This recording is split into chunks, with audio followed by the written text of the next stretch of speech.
Hello everyone, and welcome to another stream of the live. As this is very, very live. It is as live as it can be. I feel alive! How are you all doing? Hope you're doing well. Hi Maya Gigs, how you doing? Grinch Pro, Cosmo Shep, Steel PH, hell yeah, coasters. Coasters all the way, baby. Ooh, this is Canary Mines, I believe. This is one of the RCT1 intros. Are park guests about to be unalive? Yes. They are, because... So, last stream, for some reason, I couldn't find the drowned guest reward to enable it again, because I had disabled it for a GeoGuessr stream. And I thought I had accidentally deleted it, but I looked at it now and it was just there. Like, it wasn't gone. For some reason I just didn't see it. Oh yeah, I changed it to 1069 points because I try to be funny sometimes. And 69 is known to be the funny sex number. So 1069 is supposed to be funny. I love the Three Monkeys coasters. Yes, so do I. They're absolutely great.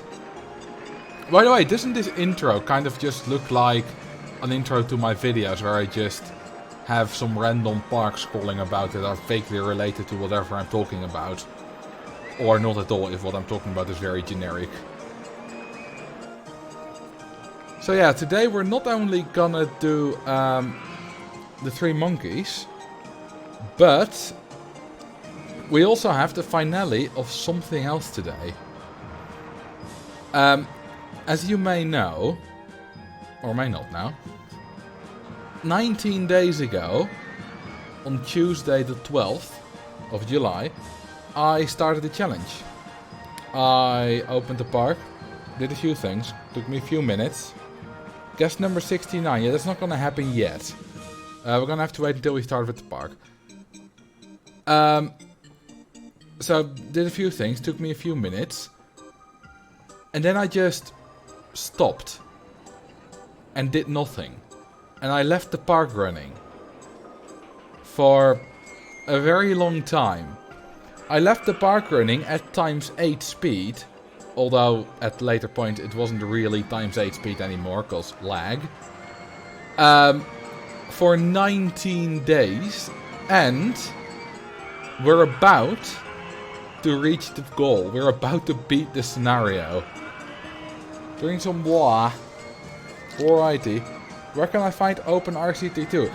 The description of all my RCT2 videos. RCT, the original idle game. Yes. So I made a community post about this 9 days ago when I was 10 days in. And we're gonna catch the finale today. So let's see how far along we are. If I disable that one, enable this one. Oops, sorry for those error messages. Or dings. Hey, where's the sound of this? Did I disable it? Oh, there we go. Here's our sound. So, we're almost done. It's a little bit laggy, because we have a lot of guests. And this was roughly the screenshot that was in the community post. So what I've done here, we're going to have to redeem the drowned guest thing a lot. Yeah, the drowning guest doesn't apply for this scenario, obviously. This is a challenge, not a stream scenario. But what I did is I deleted a bit of scenery here, because you start with a 3k loan and you have to pay back the loan. And then I placed a no entry sign, and that's it. That's all I did. And then I waited. I waited a very long time. A very, very long time. More than 400 hours. And,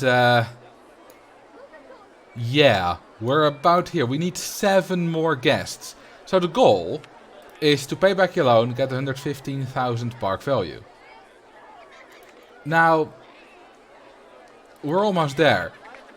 We have 114,958 park value. We need 42 more park value, which is 7 guests.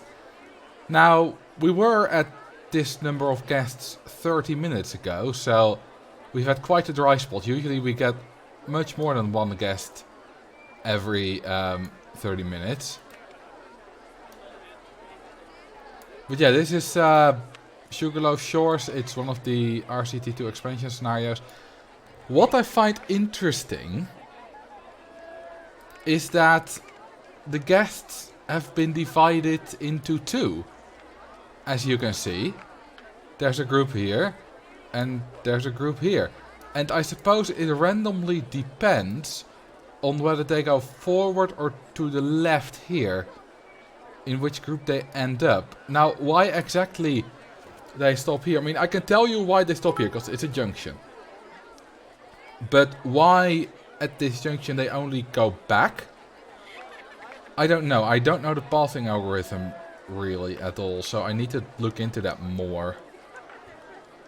Hey, thank you for the bits line. Unfortunately that you can't be here, but thank you and have a good evening. There's something weird going on with the pathing. I don't think it's that weird, it's just that we don't understand it. And yeah, if you get to here, then this is all the places they can go.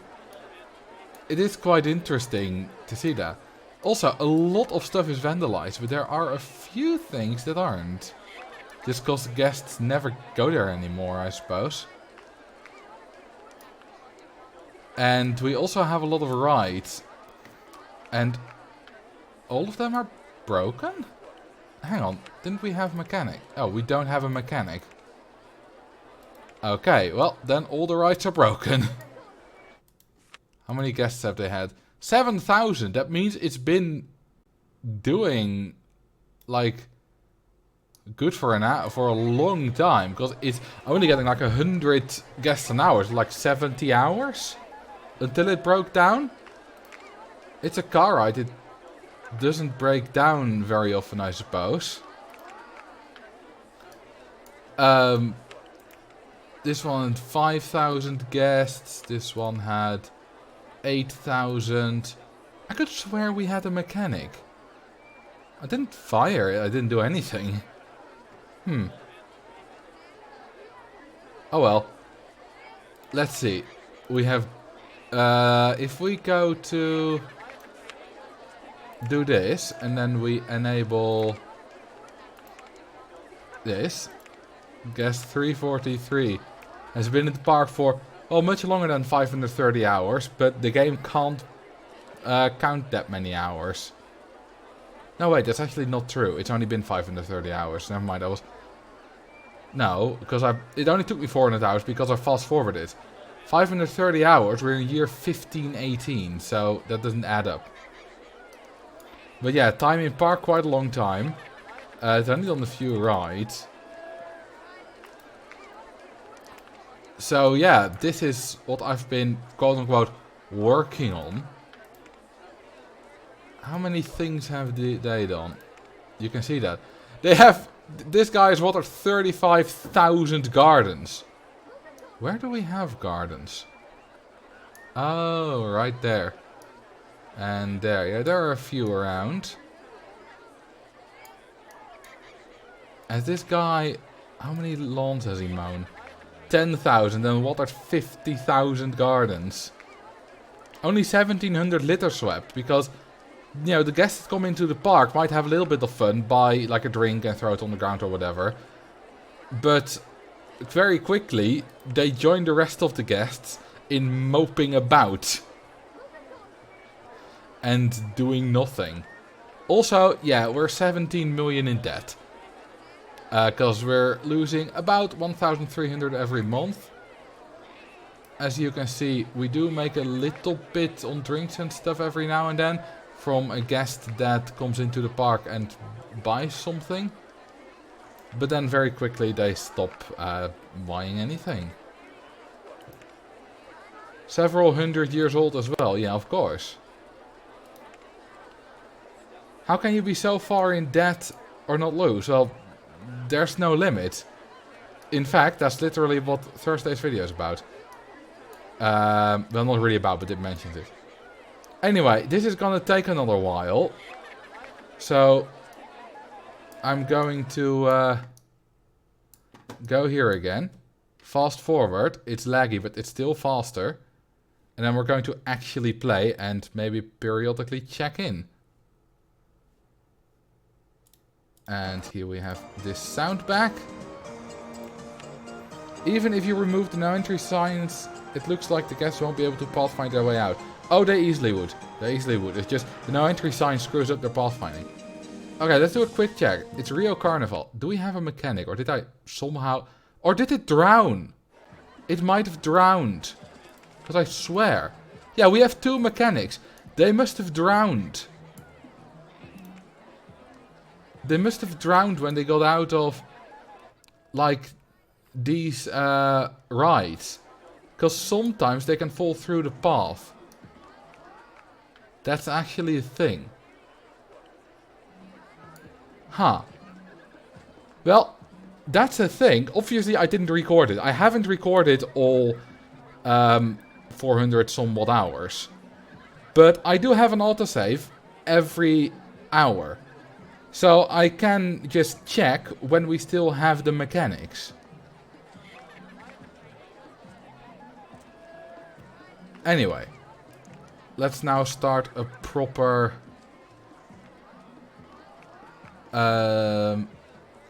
where is it? No, it's not here. It's there? Yes! Loading times are... I complain about this every stream, I think, but loading times are long. For some reason nowadays. Anyway, this is Three Monkeys Park, and it's... well, it's iconic, isn't it? So let's follow these. There we go. This is just... this is speak no evil, hear no evil, and see no evil.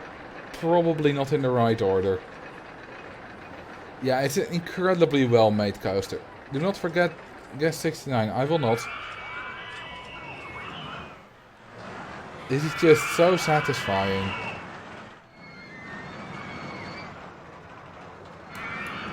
This is just... like, it duels so well. The middle goes off for a bit. It's not just that they all stay together. They actually do interesting and different stuff, you know? And that makes it so much more interesting. Like, this... oh, that's amazing. Those two on those helixes, or the sterns. It's not super long, but it's just fantastic. Absolutely props to the game devs for this one. Okay, let's see if we can drown Guest 69. No! We can't! Oh, actually, no, we're getting new Guest 69s, because this is RST1 scenario. Apparently, we start with Guest 400, and now we just are slowly getting new guests. So, we will almost have a Guest 69. Hang on, why are some skipped? Is 69 gonna be skipped? Oh, now we have a 67? That's 71? Wait, what? And now suddenly we got a 65. Oh, it's because they overtook each other. Before the... it's because they overtook each other before they got into the park. Yeah, walking speed. Okay, so there goes number 69. Yeah, he took a long time to drown. He was slow, and we did see that he was quite late into the park. Okay, let's actually start the park now. And... oh, nope. Ah, much better. Ah, I love that sound. Who doesn't? Let's get some more music going. Gentle style on that? Hell no. Rock style 3, baby. Yes, I caught you live for once. Love your YouTube channel. Well, thank you.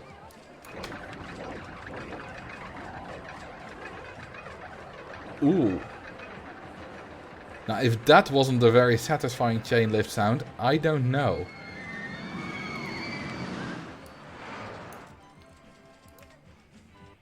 That was very satisfying. Some gentle style here.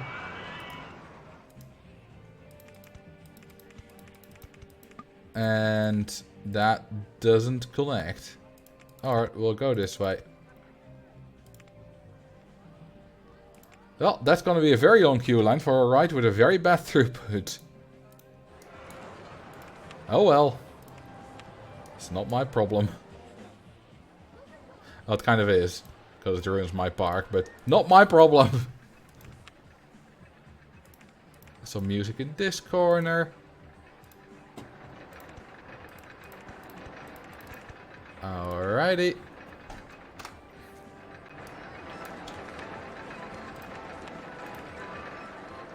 And a Ferris wheel. You know, we already have big coasters, so what I'm doing here is starting out with some flat rides just to get like a ride in little different locations, I suppose. Good evening, Majorex. Welcome. Okay, let's advertise. So, whatever the goal is for this park, I believe it's 1400 guests. It doesn't matter. I don't give a crap about the goal. It's not like we're gonna fill it. I'm just using this park to have some fun.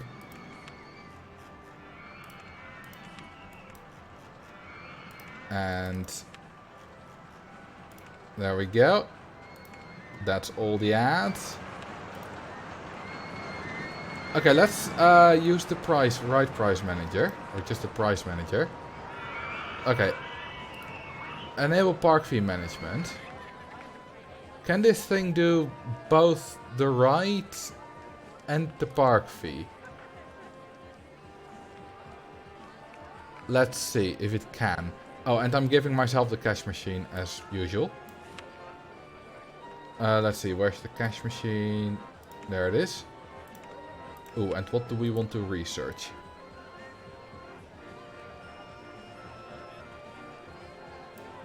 Let's see. That's usually a good selection. The price manager seems kind of cheaty. Yeah, it is. So, I'm here to have fun today. I'm not here to legitimately beat the scenario. I can do that any other way, any other time. I just want to make money, build a fun park. Just like we did last live stream.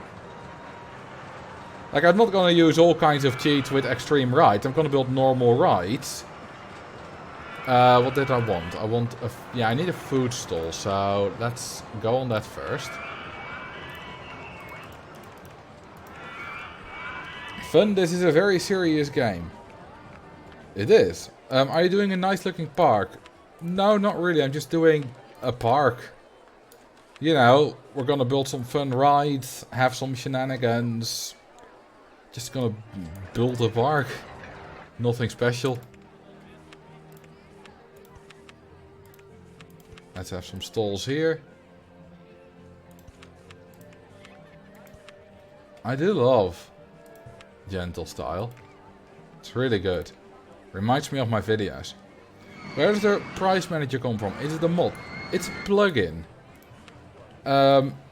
If you search for price manager on the OpenRCT2 plugin directory, you will be able to find it. It's not the right price manager, it's the price manager. Right price manager does similar things, but they can't do as many different things. Oh, I need this. Both. Charge for both. Let's just do that for a while. And then it will optimize. It will charge the most for this that we can. And then it will charge the most for the rides that we can, given we charge for the entry. Now it hasn't updated quite yet. But it will update soon. Yeah, that is the price manager. I didn't see, I just wanted to make sure. Also, I said I would include it in the description of the last live stream. I now realize that I didn't. So I need to add that still. Also, I need to make a video about my favorite plugins. Because there are quite a few of those. Let's see when those things get updated. Or, okay, let's just give them some. So let's see if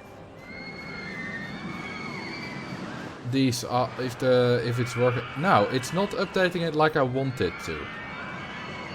Price manager. What am I doing wrong? RCT1. Yeah, I don't know what it says in RCT1. We are in RCT1. Okay, so I think it's not working properly. Oh well, then we'll only charge for the thing. That's fine. We'll only charge for the rides. We're still gonna make lots of money. Is RCT1 on mobile worth buying? You mean RCT Classic? Because Roller Coaster Tycoon 1 itself on mobile isn't a thing.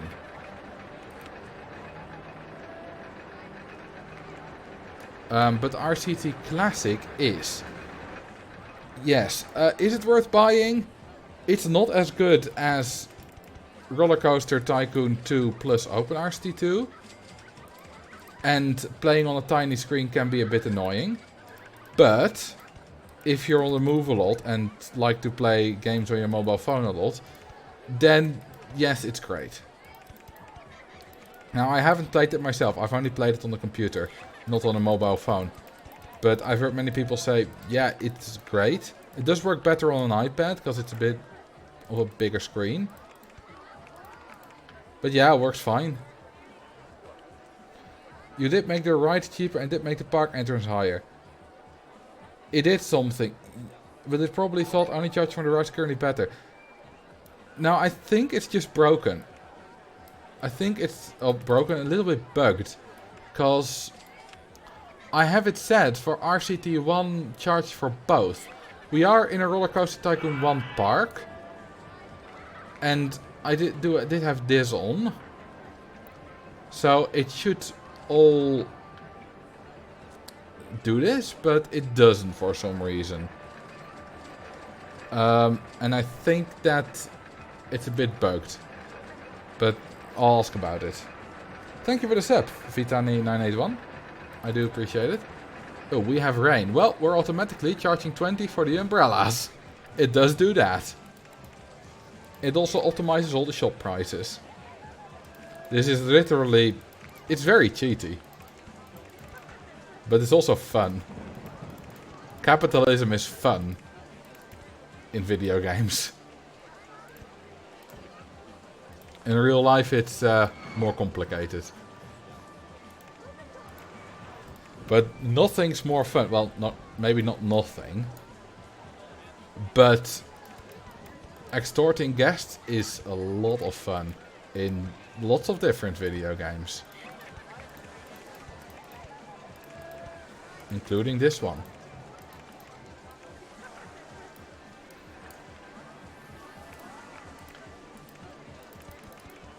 Oh. Ooh, now this can be done. Can this be done? Yes, it could be done, but should I do it? Because that's right on a nice... No, I'm not gonna do it. I'm gonna go like this. That's better. Yes, this is much nicer. OpenRCT2 with the price manager is a corporatist paradise. What's a corporatist? My main bugbear is that it doesn't use the system keyboard, so trying to name things is an exercise, having to keep repeatedly tapping on the screen even if you have a magic keyboard. Oh, in Classic you mean? Yeah, I've had people complain about that. So that's definitely a thing.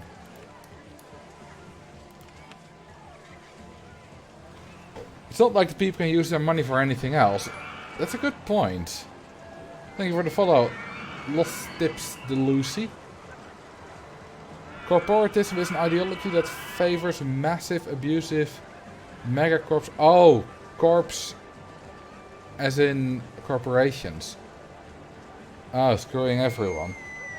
I mean, the only people in favor of that would be the people that are rich and in charge of the corps. The corporations, right? Especially if screwing everyone is literally part of it.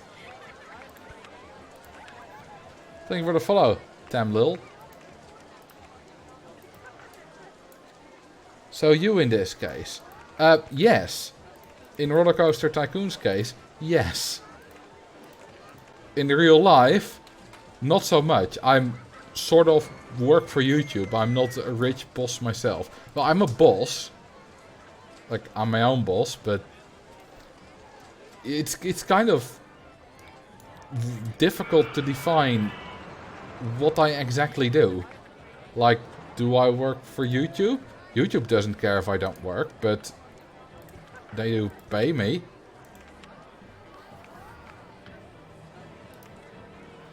RCT doesn't exactly teach positive business ethics.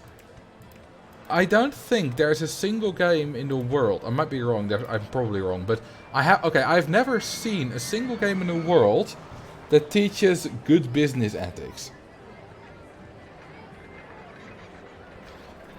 Independent contractor. Yeah, but the thing is, yeah, sort of a contractor without a contract. Because like I said, there is no contract. Like, I can do whatever I want. I can stop uploading for 7 years and then start again. Like Lonely Girl 15 did.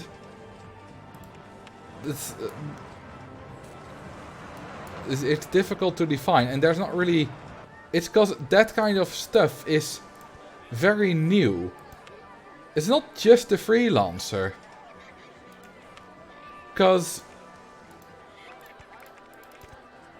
I suppose it's kind of like a painter back in the day that just made paintings and then just sold them to whoever wanted to buy them. I suppose it's a bit like this, but I'm not like a freelancer that's available for stuff. Like, it's not like a freelance website maker doesn't just randomly build a website and then like, alright, who wants to buy this website? That's not how it works. It's called a junior. I like juniors. Or classic mini coasters, I suppose. As we now get the original classic mini coaster in RCT1 scenarios if we have open RCT2. In the newest version. Now, I'm an influencer. I mean, I am an influencer. I have influenced things. Like, I have definitely had a big influence on how the game is played. And stuff like that. So I've influenced a lot of people to pick the game up again. So yes, I am an influencer. I hate the term because of what it's associated with. But I am 100% an influencer. Your influence caused them to recode the guest pathfinding in mazes. Not just the guest pathfinding, but there's been a few things that maybe sometimes get mentioned or something, but you know, I made a fuss about them and they got changed or fixed. Sometimes I liked it, sometimes I didn't like it that they got changed.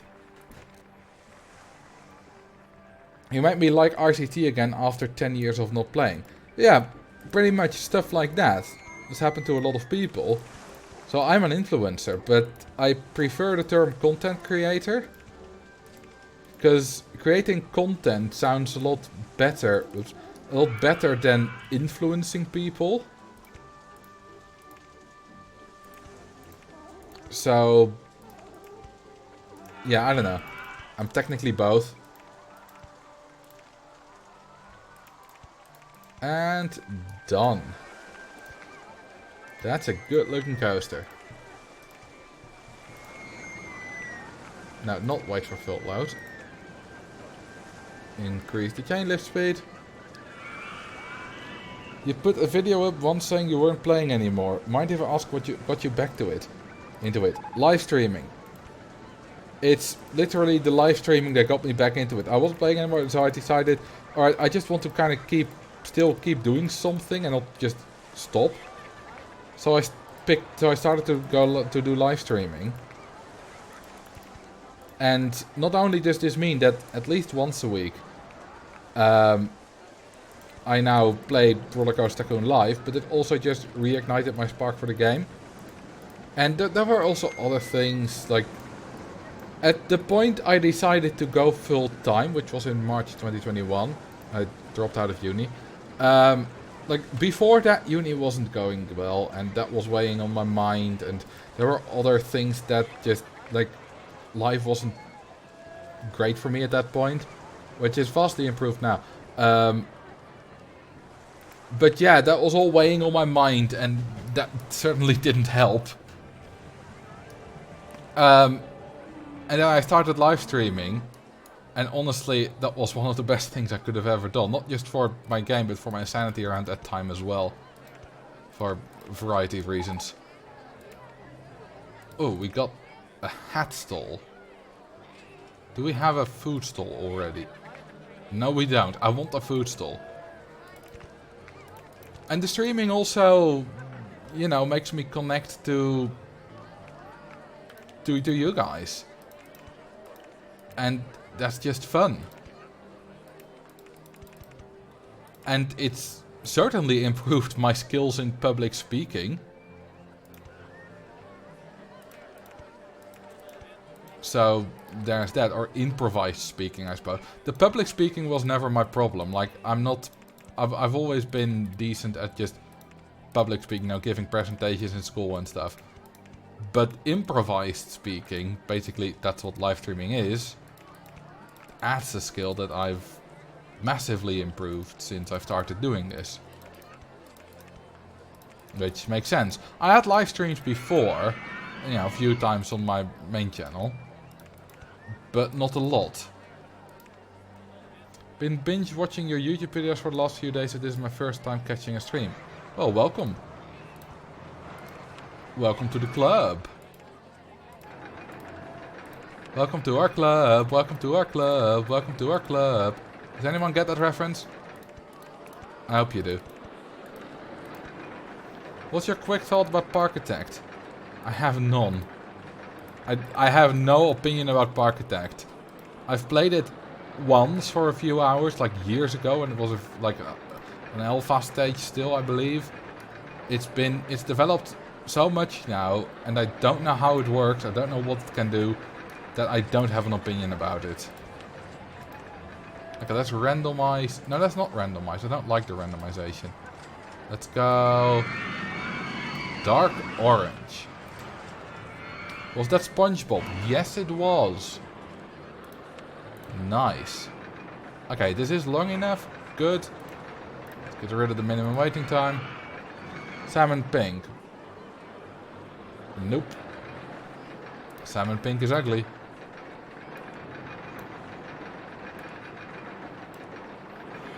You just feel good playing RCT, I guess, then. It does feel good to play it live. You know, there's nothing special to what I'm doing right now. It's not like I'm doing a crazy challenge. I mean, I am doing it in the background, but like, this isn't a crazy challenge, what I'm currently doing. It's just playing a park. But it's fun. And lots of people like to watch it, which is also fun. Wait, I don't need a looping coaster. We already have 3 of them. Okay, let's take a quick look how far along we are on the other park. Okay, we got 3 more guests. We need 3 guests. Hang on, we've only gotten 3 more. Oh, we only needed 6. I said 7, but it was 6 because I can't do math. We needed 42 and I divided by 6 instead of 7. Okay, we need 3 more guests. Let's get back to this one for now. How about a Woody? That's not a bad idea. Hang on, are we making like mad money? Yes, we made 10k in May. We are absolutely making mad money. Oh, and we are getting this one now. Okay, let's make sure they're synchronized. There we go. Thank you for the Prime sub. Chaparate 12. Okay, let's build a nice old Woody. This should be enough for 3 trains. And up we go. And down we go.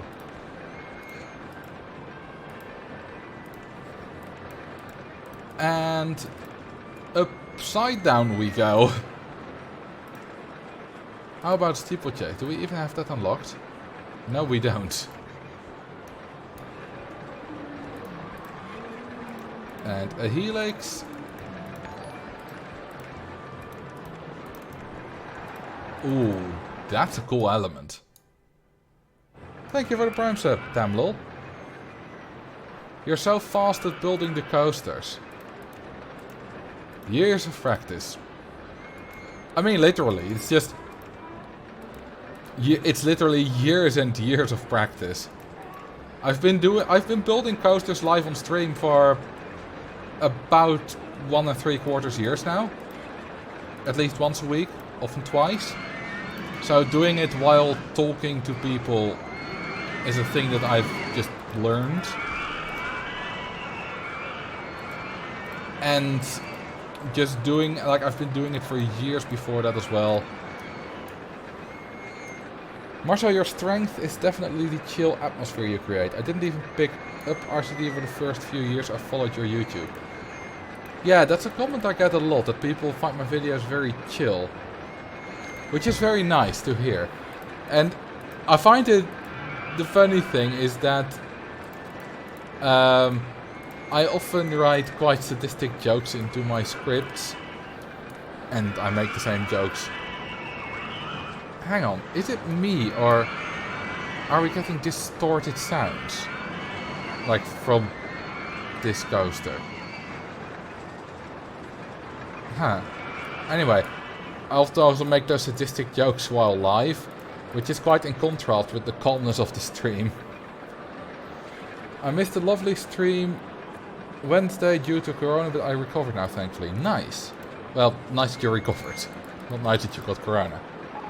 You have a really chill voice when you're not beating your personal best on GeoGuessr. Yeah, that was a bit loud, wasn't it? Whoops. Luckily I could edit it down for the video. It was still clear that it was very loud, but it wasn't... like the volume wasn't loud anymore. So that was good. Could you literally build a coaster with your eyes closed? No. Let me try. But no. Oh, you only got 2 trains? I don't want that. There we go. 3 trains. Much better. Yeah, that's incredibly distorted sound. When these 3 trains are going down together, that's very distorted sound. Yeah.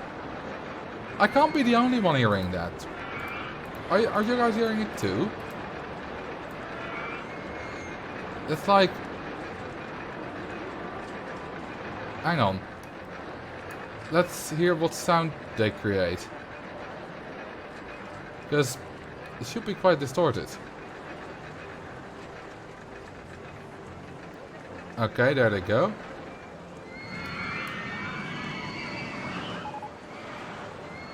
A bit less so, I suppose it was a bit quieter compared to the other sounds. That's odd. Maybe it's a sound bug? Those are a bit rare in OpenRCT2, but no reason they can't happen. Okay, then we go this way, and we make a loop out of this.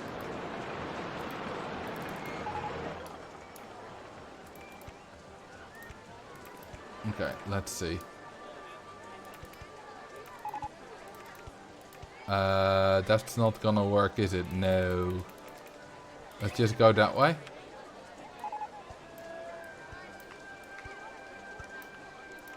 Like that. Awesome. Bring some water. Alright.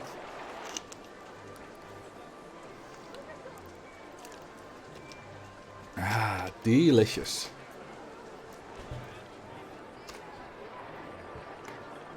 Okay. And some I mean benches and stuff. And then we have another good coaster on our hands. Actually realize we don't have any benches anywhere in the park. Well, actually there's one here. But very few. Time to fix that, I suppose.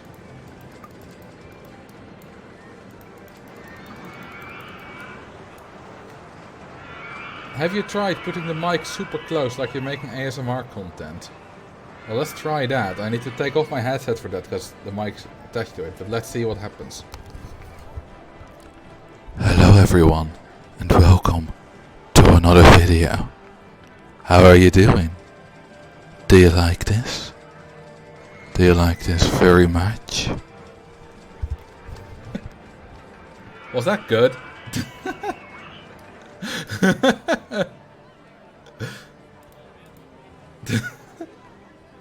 A bit breathy. I mean, that's about the definition of ASMR, so I did that right.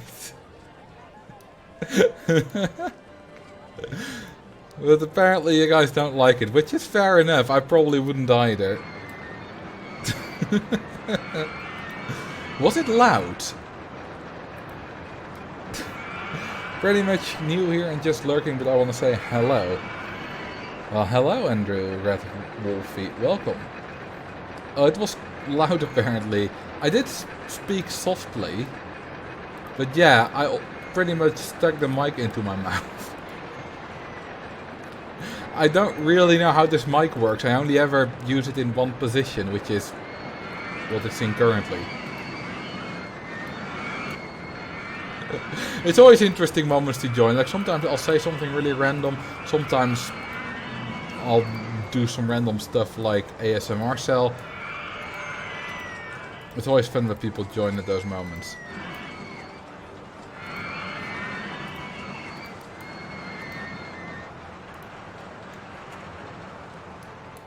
Okay, now that we've done that, let's quickly check again. Oh shit, we've beaten it. I've missed it. Suddenly we got a lot of guests. Well, we have autosaves.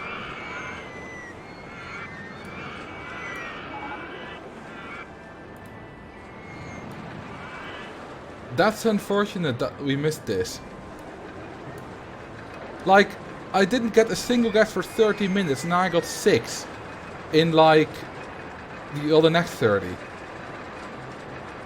Let's see that in an instant replay. Well, first, save game. I don't think we're gonna get an instant replay. The autosave is like only 10 minutes away and it's once every hour. Sugarloaf, chores, no entry. Finish.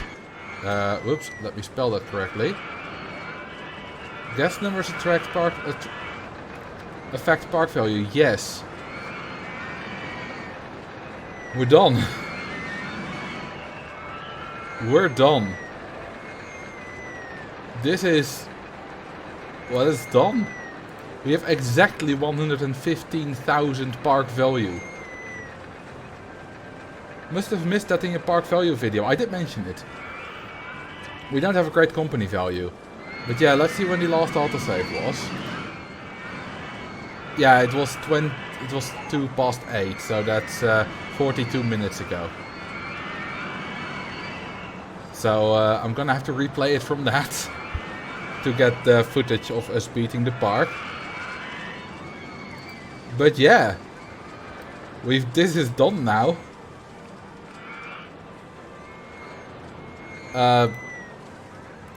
Yeah, you know what? Let's save again, just in case. And that's done.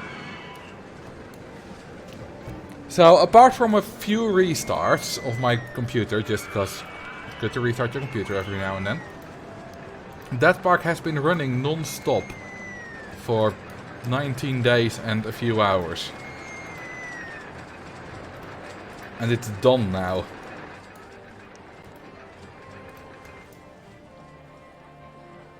This will be the first night in almost 3 weeks that my computer is actually off. Turned off. Okay, let's see. Okay, let's first... Can we do anything with the sound? Because it's bothering me. Oh, it's probably... If I just lower these a bit. And then make them a bit louder in the mix. Like we go to 7. And lower this for myself again. That park is your video of Thursday. Probably next Thursday. Okay, now it should roughly be the same volume as it was before. But hopefully not as... Oh, hang on, this one's broken down. But hopefully not as distorted. Your wallet will thank you for the lower energy cost. Really? Like... Okay, so I'm running my computer for another 9 hours every day. Because it's already on every day. And, like, whenever I edit, that takes a hell of a lot more power than running Roller Coaster Tycoon. Okay, do we finally... Yes, we have a good stall. And you know, a fridge, surely that takes a lot more energy than a computer. And yes, I do have a fridge. It has things in it.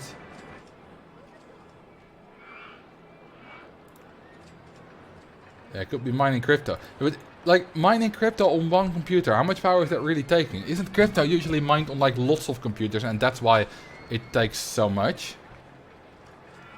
So much energy. I think I see pukies, which means we need more staffies. We have enough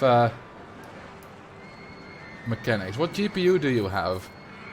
I don't know. Fire all my staff for 5 minutes. Well, that was predictable. Thank you, Carrie. Thank you for the 100 bits, MacGyver man. The fridge is between 100 and 250 watts. Fridge is only working a few seconds at a time. Surely it's working a lot of the time, like cooling. Actually, what's the power of your PSU? I don't even know what the PSU is. I don't know a lot about computer hardware. I'm decently okay with software, like solving issues and whatnot. Okay, let's see if I can build a power supply unit. I have no idea what my power is. Okay, so let's see. I'm gonna place it here. And I'm gonna close my eyes and I'm gonna try to build a shuttle loop. Let's see if I can do it. That should be the station. Now, obviously I can't do it. I have no idea where my mouse is right now. I think that currently I'm on the build forward, like the up pointing arrow. That's where I think I am. Probably not there. And like, this is me clicking up.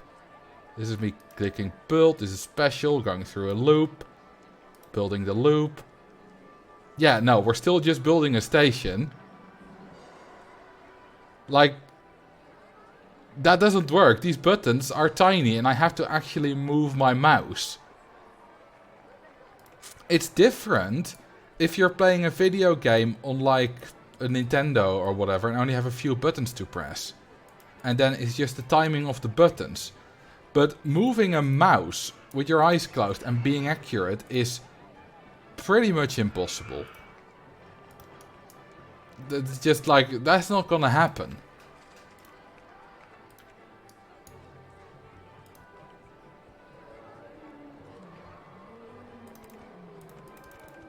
And that...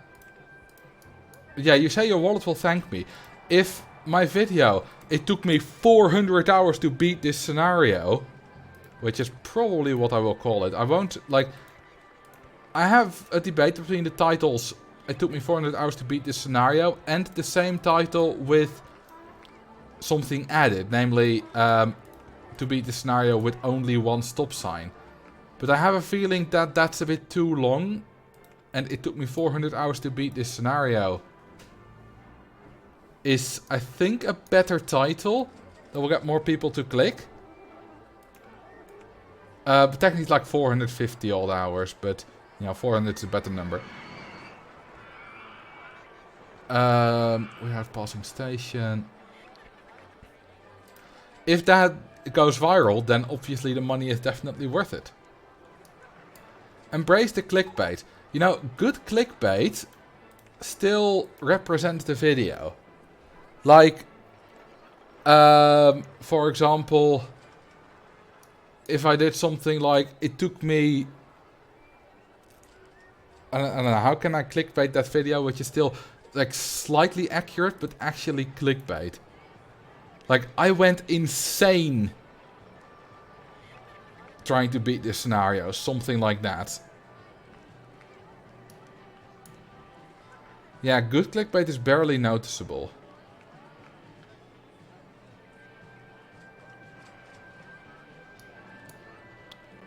Let's see. What else shall we build? I shall build a mini-sus. Like, for example, my thumbnail for the empty airfield video with just one ride is currently doing quite well. The thumbnail for that is definitely clickbait. It's one tiny ride, the mini helicopters, and then this gets 3,000 guests. It's true, but it's also clickbait. You need your face on the thumbnail with like a duck, the stop sign, the beeps count, and the path back guest. Wait, that's... I combined two different sentences there. But you say you need your face on the thumbnail. There's a different video idea I have, for which the thumbnail I have my face in mind. The thing is, I don't want my face on the thumbnail, but I would like to have a drawing of my face on the thumbnail. Now, there was fan art of me, which a user called Salmonella made a while ago, and she also made my profile picture, which is a different drawing. And there was RuneScape, who made a good drawing of me that I showed off on the stream on Wednesday. And you know how Real Civil Engineer has like his profile, like his computer avatar or whatever you want to call it, in his thumbnail sometimes? Something like that is something that I could use. Just put a Ludwig and put cat as clickbait. Ludwig, the GeoGuessr player? I would love for someone to draw me. Getting drawn is very... It's very nice. Especially if it's done live. Like, if you just get the result, that's, you know, that's still very cool. And I'm still very flattered that people want to draw me. But there is something to say for people that are sitting like in the same room and they're like looking at you, observing you and drawing you and, you know, asking you, you know, look up so that they can see the shape of your chin better or whatever. That's very relaxing. And there are ASMR videos that are like that, where they pretend to do that. Which are good ASMR videos.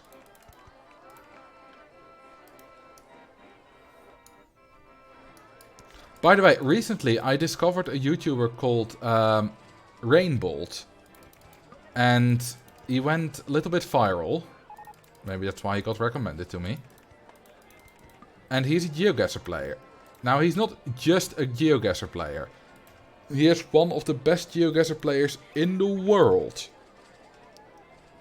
Now, of course, he will stand absolutely no chance against me on the Netherlands map.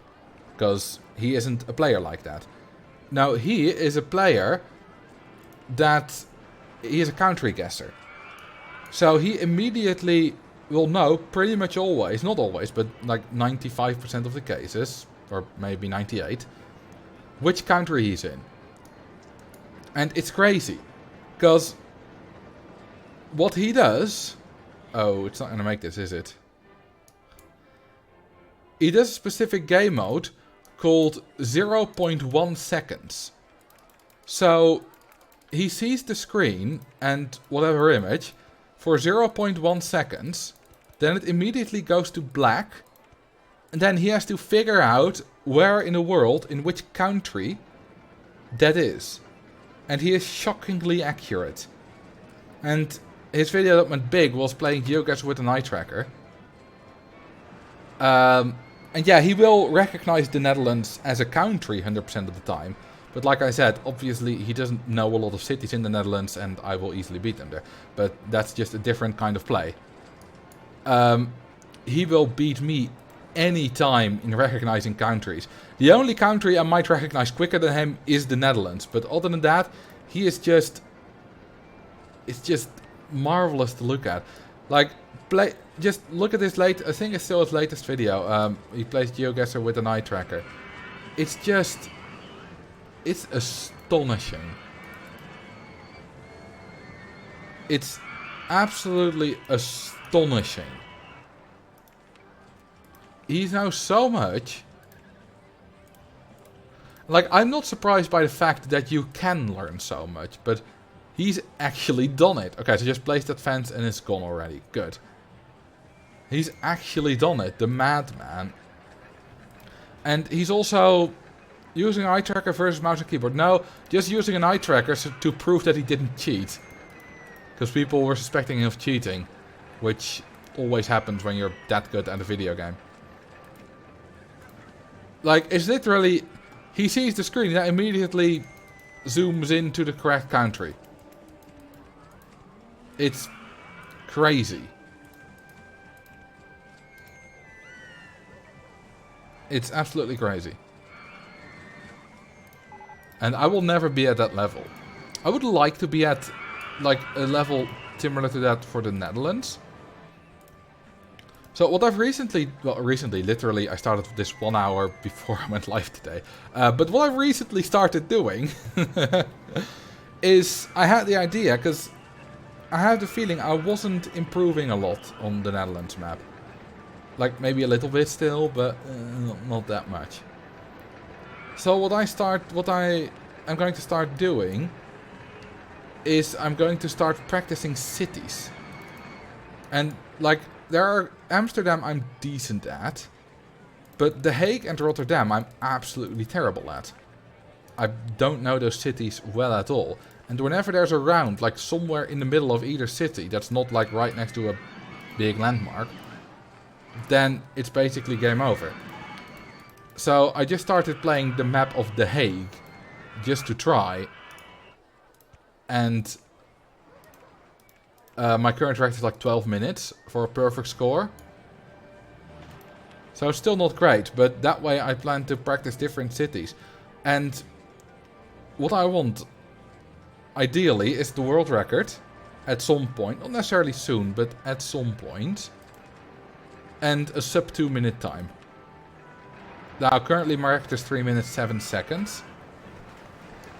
It's gonna take a while. I'm gonna have to practice a lot of things. I've also been practicing with just naming as many cities in the Netherlands as I can. Just to practice that as well. Which has helped. Try Tilburg and Arnhem. Oh yeah, there's a lot of big cities that I should do. Like, I'm going to start with the biggest ones. Like The Hague and Rotterdam, which are also my worst cities. But I'm also going to do Amsterdam. I'm also going to do The Hague, Tilburg. Or The Hague, I already said, like Tilburg. Oh, I can rehire staff. For some reason, the park rating is still good. But you know, Apeldoorn, Amersfoort, maybe even like Assen. Like some smaller cities. Isn't Tilburg the one you got because it dropped you next to the train station? Yeah, okay, but that's like the easiest round ever, right? You find the train station. Train stations are easy to find. It said Tilburg on it. And we were in the center close to the train station. The problem is when you just get in a neighborhood. I hate neighborhoods. The only thing I hate more than neighborhoods is lintbebouwing, which I'm not sure what the word in English for is, but it's when you get like, when a village just consists of one like very long street and there's only houses along that street. That's even more annoying. There's no like streets branching off, it's just that one street. But yeah, if you're in a neighborhood somewhere in the city, that's incredibly difficult. Because usually it's not that difficult to find out which city you're in. Like that, but that might still take a little bit. Linear settlement in English, that makes sense. Thank you. Like sometimes it just takes even a minute already to just exit the neighborhood. To just, and find some kind of bigger road where it has somewhere the name of the city. So that's already a tad annoying. But then to find the neighborhood in a city which has like 20 neighborhoods, good luck. And that's why I'm going to practice, because even in like the center of The Hague, I'm terrible.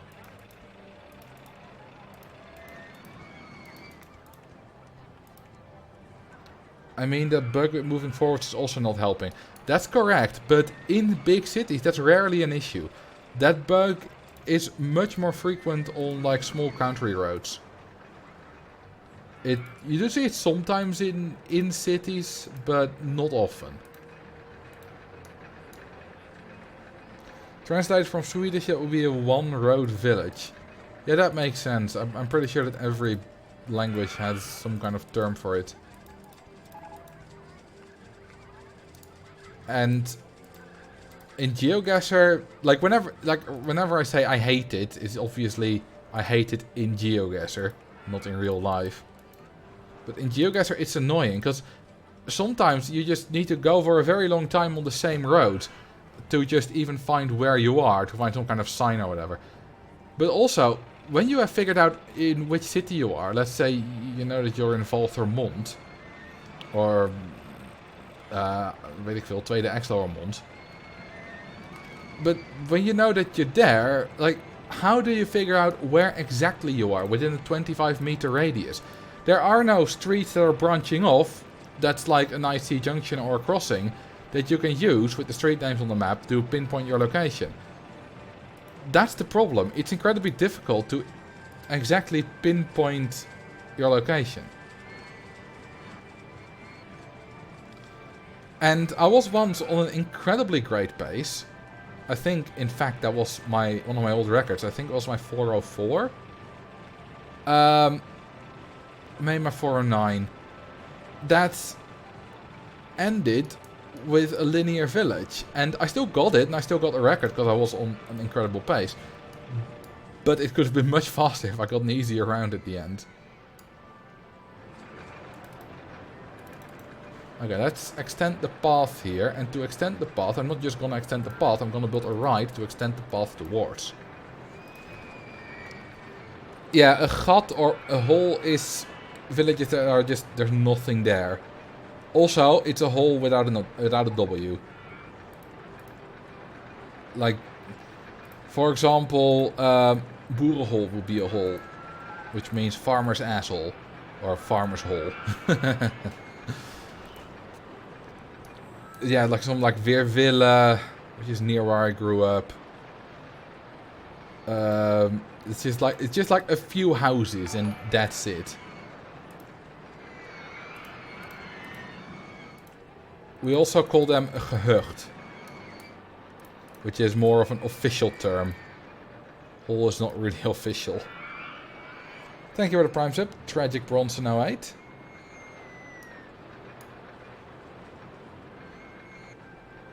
Hamlet, yeah, that's very similar.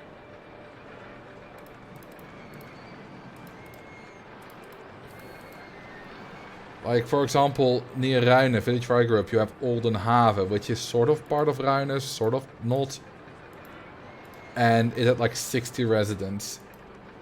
There's also a hamlet called Nederland in the Netherlands. And it has 10 residents, according to one site. It's basically nothing. And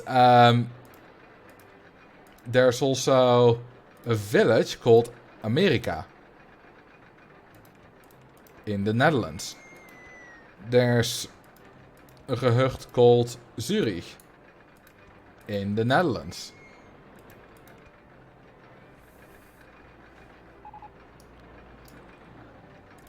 Isn't there a city called like Friend or something ergens somewhere in I don't know, Nebraska that has like 2 residents, or wasn't there like a village with 1 resident? I know that the quiz I used to see how many villages I can name has a couple of villages in the US with 0 residents. That are like all mining towns that are now abandoned or something like that.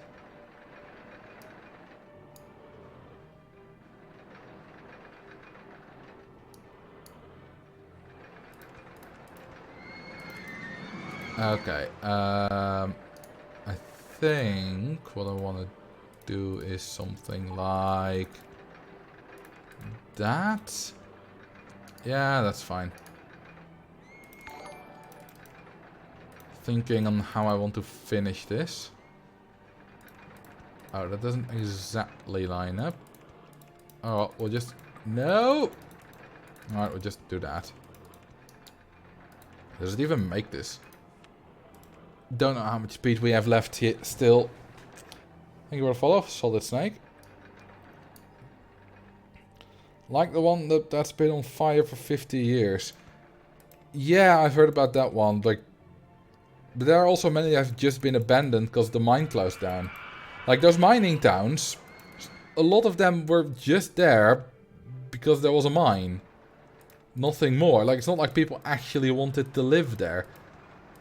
Same with, like, you know, Barrow, Alaska, which isn't called Barrow anymore. It's called whatever Inuit name. No one would live there if it wasn't for the money you could make there from oil. Like, if the oil dried up, it would at some point be abandoned, probably.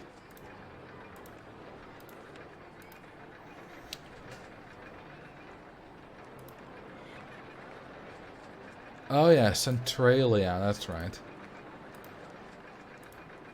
No, that's not connected. There we go.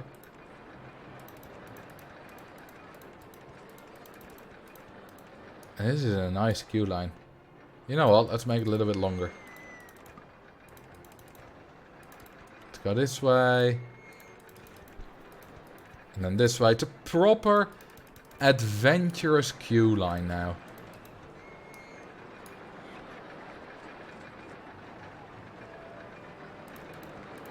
Then we go this way and we connect it around. And we go the other way. And then we have a new path to connect stuff to.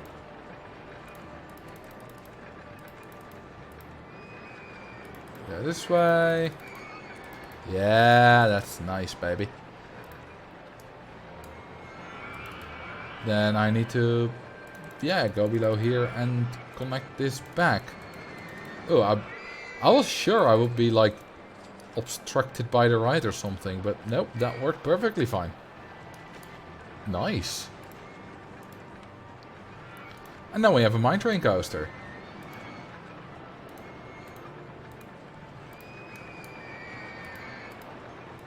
Benches.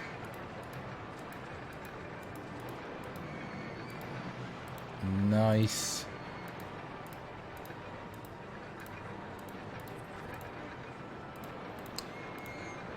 You know the reason, by the way, why that scenario took so long, the Sugarloaf Shores, is that it's normal gas generation, but the gas generation has almost been penalized to 0. Because you start out with 50, then the park rating gets added, but we had no park rating, so it stays 50. And then we had more guests than the soft guest cap, so it was penalized to 12, because divided by 4 rounded down. Then we had more guests than 7,000. Once we had more than 7,000 guests. So it got penalized again to 3. We had a guest generation of 3. Considering that with a guest generation of 2,700 you get about 500 guests per month. Well, we had a guest generation of 900 times lower. And that's why it took so long. Now, I didn't have to take that long. I could have just advertised. That would be doing stuff, and I'm lazy.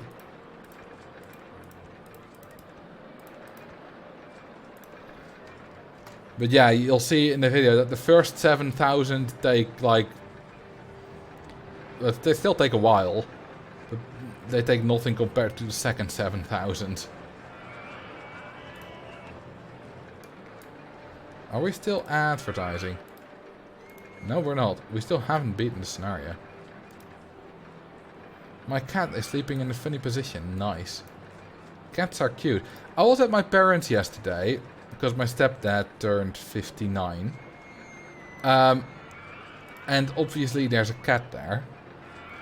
And he's a lovely guy. He's getting a little bit old.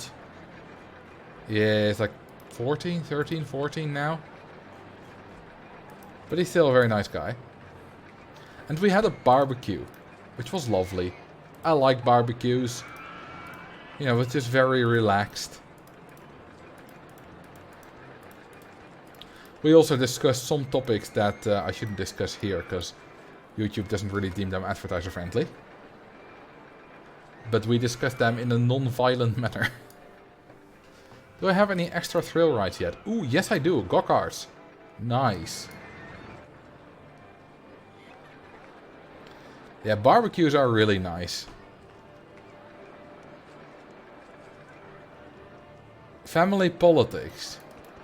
It wasn't politics, but you know, the funny thing is, they say never discuss politics with your family. We discuss politics all the time. And it's fine. We never fight. I mean, we're all somewhat you know, we all somewhat have the same ideology, which helps, but still. Same goes for never discuss religion. We don't do it all the time, but we discuss religion every now and then. My stepdad's a bit religious, not super religious, and I'm not. My mom isn't, but it all works fine. Did you pronounce it Gok-Art? Yes, I did. Hey, we just beat the scenario. That was easy. Took a long time, took an hour. If this takes an hour, I'll be here for a week at some point.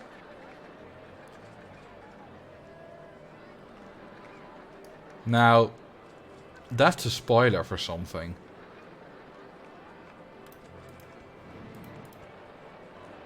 If this takes an hour, I'll be here for a week. That's a spoiler for a big thing I'm planning. Good luck figuring it out.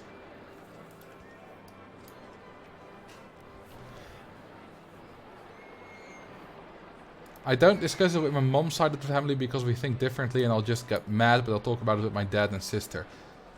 Yeah, and you know, if you have people like that, you might not agree on everything. And I certainly don't agree on everything with my brother, for example. But that doesn't matter because we can still discuss it in a, you know, good and healthy way.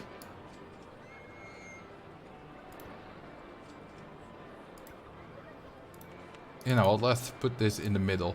Doesn't really matter for the go-karts. It's a very slow ride anyway. You know, people asked about the throughput of the go-karts and where you need to place the entrance for the most recent video I made. And I didn't touch on it. And they asked because, you know, it's a special case and whatnot. It's like, technically there are different carts, but it's treated like one train for the purpose of entrance placement. That means that you don't really lose a lot if you place it far away. But also, it's a very slow ride. You always do multiple laps. Almost always. So, you're barely gonna lose any throughput.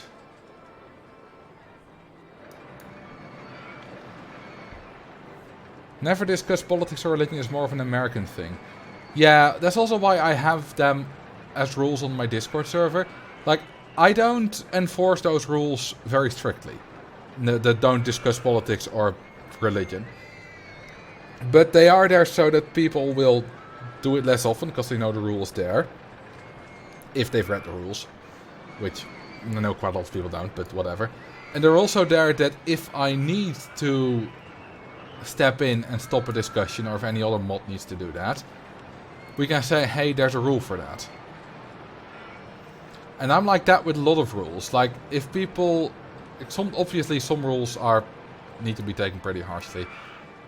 But if people are like slightly out of, you know, breaking the rules a little bit, it's not necessarily the end of the world. As long as it's all civil, you know. Oh, oops, it needs to be 1 unit higher. Oh, it's below there. I think this is good, yes. It's a common thing to not allow politics, religion in your community. Yeah. It often goes toxic. And the thing is, you can have 99% of your Discord server can be civil in discussing those things. As soon as those 1% start, it just turns nasty. And that's not nice. So I better to just say, let's not.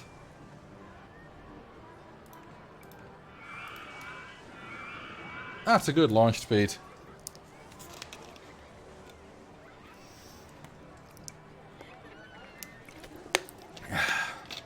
And that's some good water. Now, I don't really like this standard color scheme. Ah, that's a much better color. Bobsleigh. Did we just get the bobsleigh? Ooh, we did. Nice.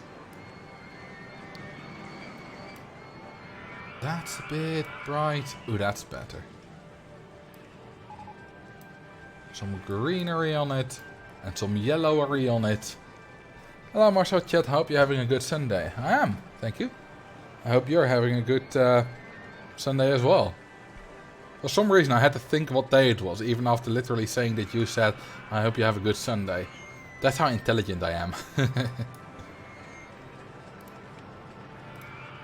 Let's build a Bobby the Sleddy. Damn, we're almost out of space. Oh, there's a little bit of space left here, I suppose.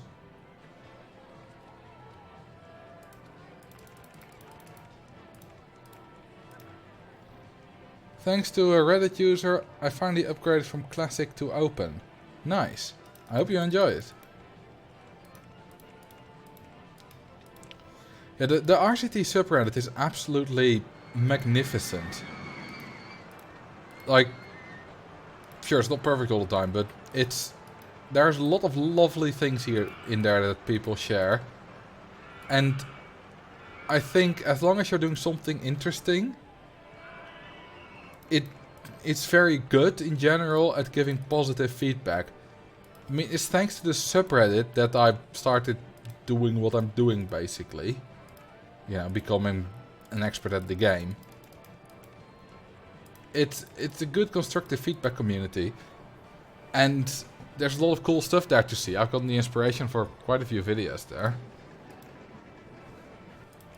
So yeah, there's a lot of people that are complaining about the mods of, you know, subreddits and how it's too strictly moderated or whatever.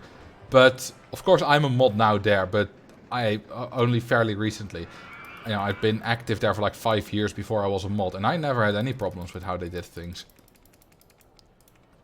So I thought it was pretty well organized.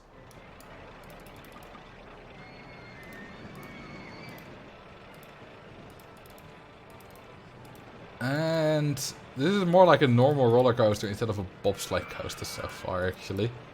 But down we go. That way. I just hope it don't crash. But, oh, we'll be fine. And if it crashes, then, as I say, that's life. Yeah, the subreddit is awesome. Genesozor helped me with the install. The community around RCT is fantastic in general. Yes, I think that the community is absolutely fantastic. I think it's improved over the past few years. With the Open RCT2 Discord being now a thing. And I feel that NE is a little bit more involved in like the general community. Because New Element used to be seen as, you know, fairly elitist. You know, we are good at scenery and any other playstyle is, you know, not a valid way of playing. Obviously, most members didn't think that, but there were a few. And I've been told that.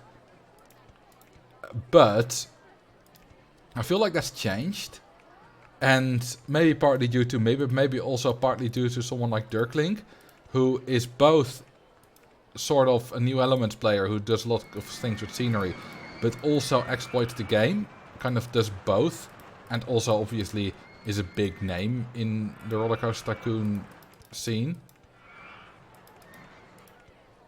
So I think that's very good. I'm not that active on New Element, not really active at all, but sometimes I go there You know, in case you need to ask about something or whatever. And yeah, they're always nice. And, you know, they know what I do, and it's just a nice community. I noticed in the latest open update that they've added Alpine Coaster. In what scenario do you find it? None. It's a thing you need to select. Bring some water. That's some good water. You need to select it in the object selection screen. Let's see. Custom Alpine Coaster. There we go. That's the one you need to select. And then you can use it. I'm not gonna build it in this park, but because that's quite filled up already. It's made by Extreme, or X7 as I like to call him. And he's made a couple of others. He's made the hybrid coaster, he's made the single rail coaster, which you access in the same way. He's good at that. How do you unlock those options? Enable the cheats menu in the options. There's like... there we go. Whole lot of things here. Finance, you know, cheats. Look at the top left of my screen.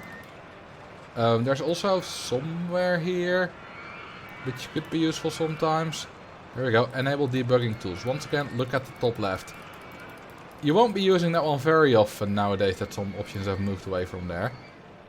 Actually, you won't be using it very often at all, but I use the console sometimes, which is useful. The paint debug window is interesting as well. Look at the bottom left. This is show wide paths. Now, I don't have any of those, but if I were to, for example, do this. Okay, it doesn't... Oh, there we go. Now this is white.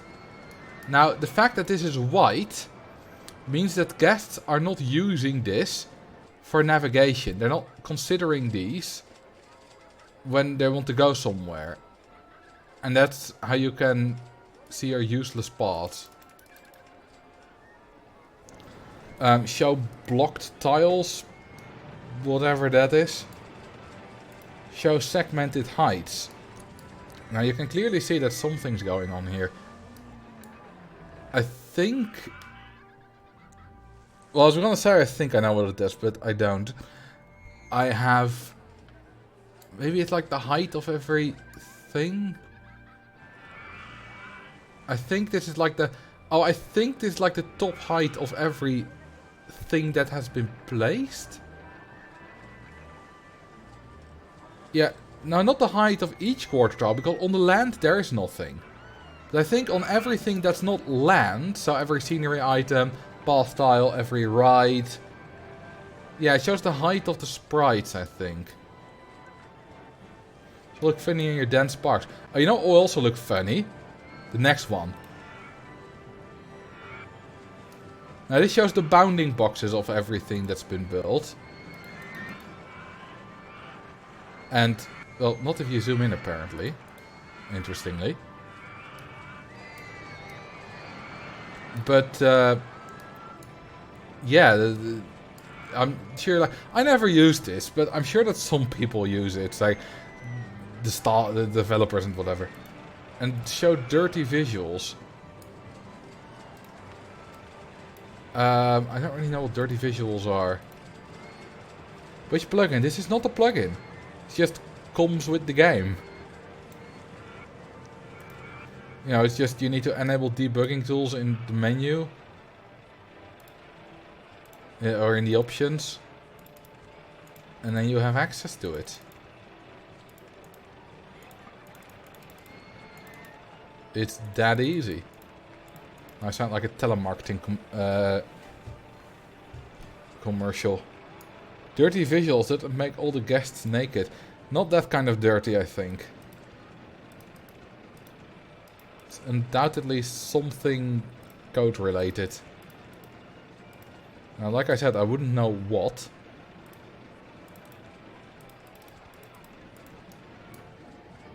And let's go down. There'll be something with dirty path. No, I know it's got to do with something with rendering. Like, if the rendering isn't going right or something, you get dirty visuals, something like that. It's a coding term, but I don't know exactly what they are.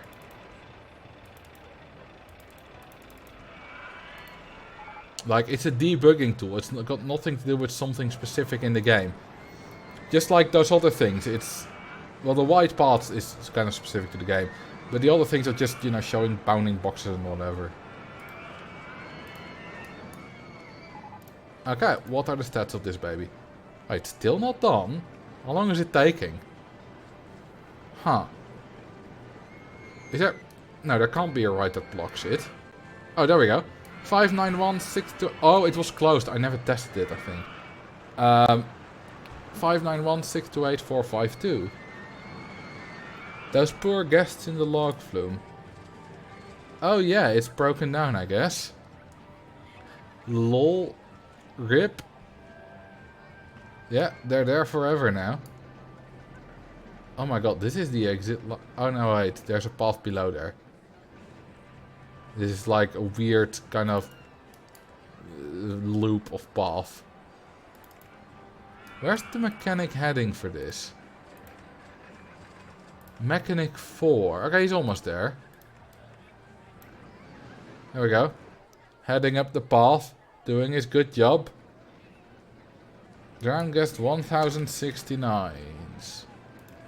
Alright. Oops. That's the staff window.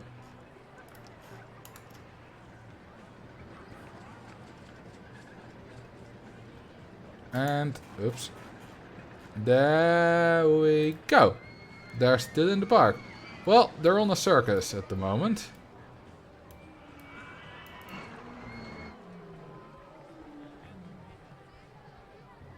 They have a lot of animals in there. Which I find interesting, because it's quite... Like, an elephant... Like, where do you store the elephant when they're not on stage in this circus? They have some good last memories then. Unless they're afraid of clowns. In which case their last memory won't be that great. Hey! Nice. That's a crash. Whoops. It crashed on the very last hill. Is that one gonna crash too? Yes, it does! Nice. Very nice. I like that. Alright, let's fix the ride. I think doing this would be nice. And let's reopen it. We'll be safe for a while, but that's fine.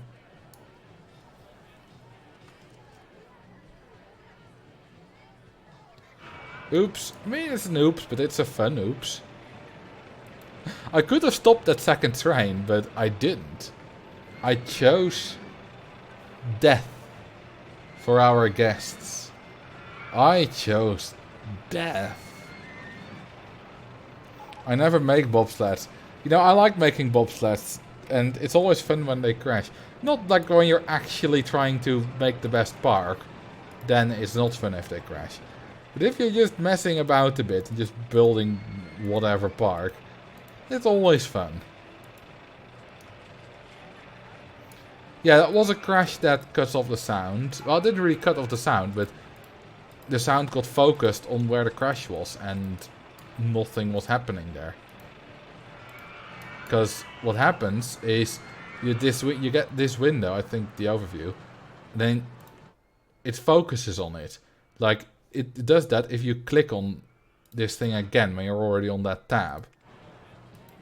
Like, for example, let's pick one that's currently...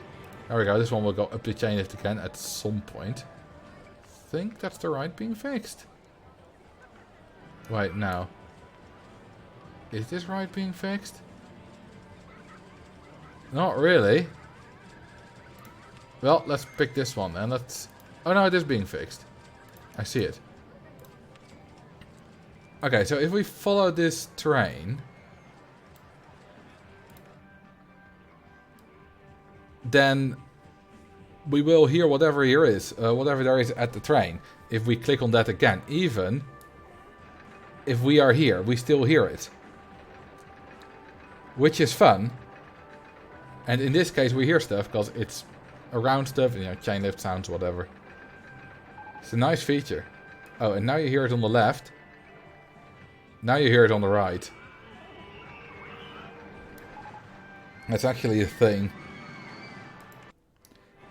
I need to renew the ads. Oh, I need to name the bobsled Oops. Which... Oh, wait, the Death Sled. Oh, hang on. These weren't synchronized? Oh, that's weird. Oh, because of the timing. Death Sled. Nice name.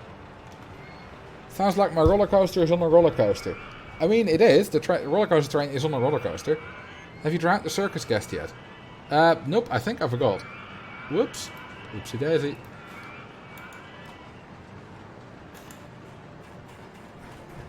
Let's see. 1069. You shall not live. And there goes his balloon. Bye-bye. So much death. Oh, I love death. Death is great. That was so metal. That was so Lord of the Rings. Okay, do we have any other new rides? We don't have a maze yet. Let's build a maze. Oops. Let's not build it there. It just... Oh god. You can't actually destroy mazes, because then the game crashes. So, we have a maze there now. That's a bug that needs to be fixed. I need to make a fuss about it so they fix it.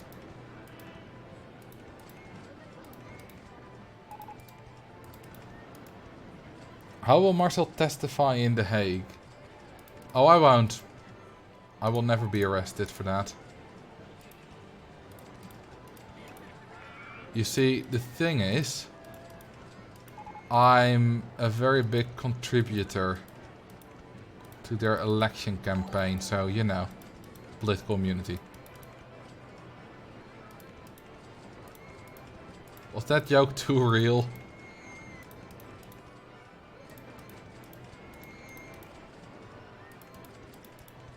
Now you go all the way that way, which is a wrong way. I think we're gonna follow Hakkant Kant holes. Now we go this way.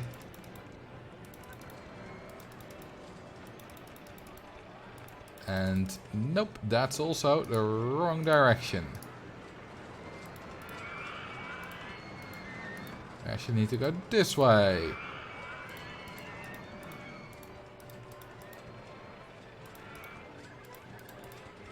And then finally...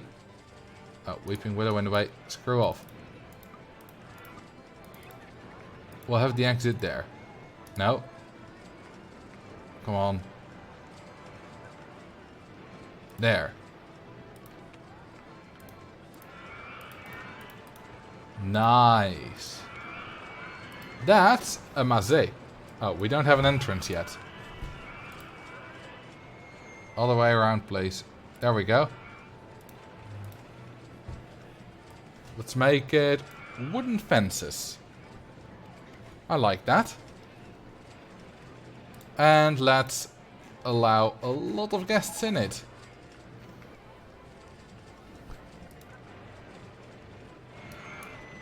Alrighty. Oh. I thought people would think this ride isn't safe. A few are thinking it, but most are immediately going on it again. Huh, neat. Is there any point in a lower guest cap in the maze? If you want to store guests on the path, or off the path in the queue line, to prevent overcrowding, then I suppose. I've actually done that a while ago when I played... Fungus Woods. I had a maze with a massive queue line and only one guest allowed at a time. So the queue line filled up very quickly. And that held a lot of guests. And those guests are no longer on the path, so you have fewer overcrowding problems. Did I miss a crash when my internet was out? Yes, you did. Unfortunately for you. The bobsled crashed twice. The second time was because I didn't bother preventing it. The first time I technically also didn't bother preventing it. But the second time I knew it was dangerous. I knew that second train was going to crash. And I still let it crash. Am I a psychopath? Am I a danger to the world? Should I be stopped at any cost? Questions to think about.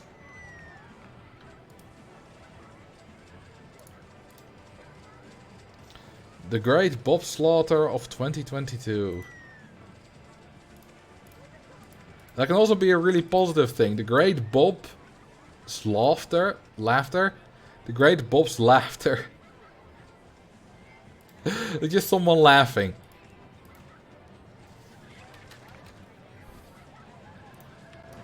Okay, this one can go 78.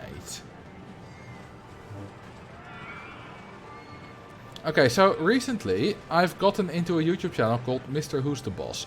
Now, you might have already heard of him. He's not exactly a small channel. It's got like 11 million subs. That's what I would call quite a large channel. And I had already heard of him, but I never watched his videos. And I got recommended some video of him, I don't know which. And I watched it because I was interested in it. It was a good video. I liked his way of presenting. And I've started watching him. You know, a few of his older videos. And they're pretty damn good. So it's unfortunately that I didn't start watching him earlier. What I like about Mr. Who's the Boss is that he doesn't yell at me. Like, there are some YouTubers that just are over-excitable and just yell at everything. And he doesn't. He's nice and calm. Fake people. That's not necessarily fake. Like, his way of talking is just as fake as someone who yells into the camera. Same goes for me, by the way. Like, the way I talk in my videos is incredibly fake. Like, I don't talk like that in my live streams. And even the way I talk in my live stream is a bit amped up compared to how I usually talk.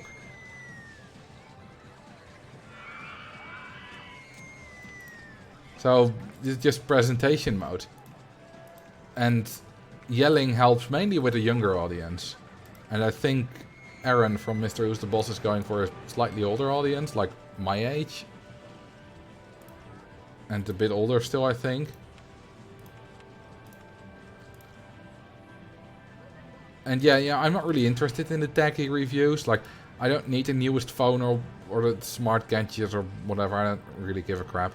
But you know, it's an interesting way. You know, some people who don't play the game watch my videos, so you'll get why I like it. I'm 20. Did I just get called old? Well, I'm 25, so it's a little bit of a difference. But older people, which I meant older than like 18. Like, older kids, are they old? No, they're kids. They're just older than whatever you're implicitly comparing it to. Drink some water. Hydrating is good.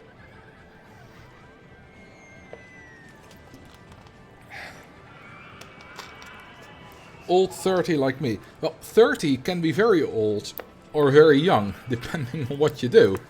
Like, in general, in your career, 30 is still quite young. And in life as well. Like, you're just past a third of your life, on average. But if you like, for a professional athlete, 30 is a bit on the old side. So, it really depends on what you're talking about.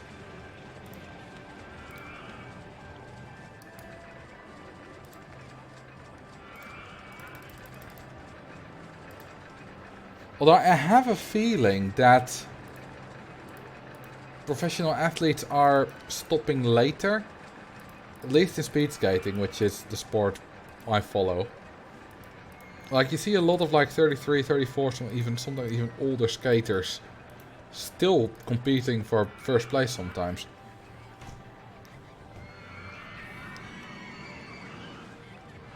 And I've seen Tom Brady. Who's that? I tend to go for YouTubers who review old technology. Technician and technology connections are great. Technology connections... I haven't watched a lot of his videos. I have watched a few. I did recently realize that he is subscribed to me, which is interesting. Because, you know, I can see who subscribed to me out of all the people who have made that public. And apparently he has, and when I sorted by most subscribed, which is something you can do, he was, I don't know if he was at the top, but he was somewhere at the top, like in the top 5.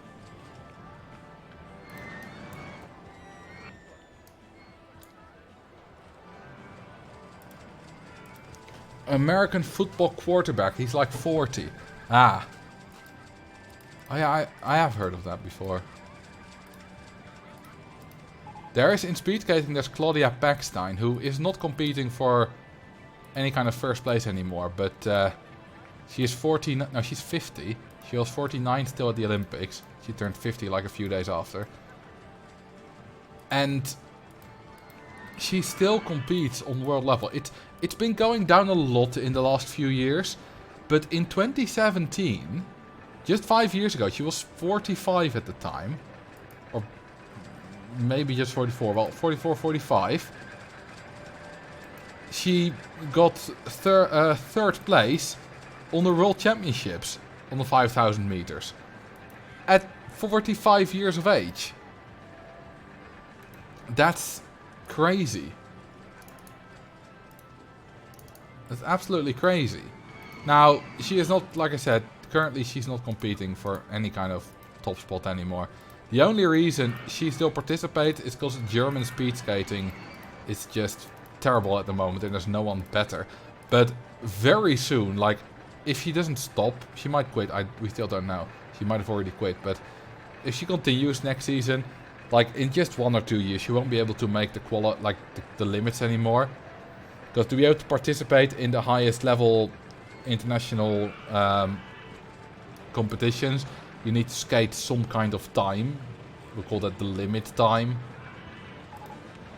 And she's like not that far off not making that.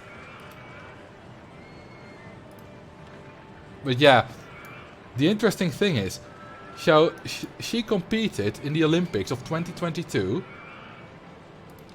She also skated the World Junior Championships when the Berlin Wall was still up.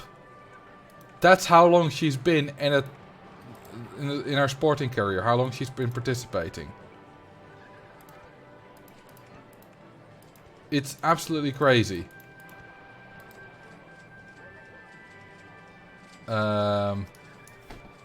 Okay, I can connect that there. Just think about that. She already participated in the Olympics in... Oh, she already won gold in 92. No, wait, 94 was her first gold. She participated in 92 for the first time. And she also participated in 2022.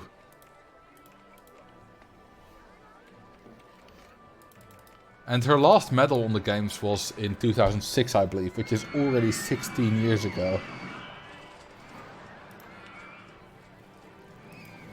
She got third, I believe? Maybe, no, second.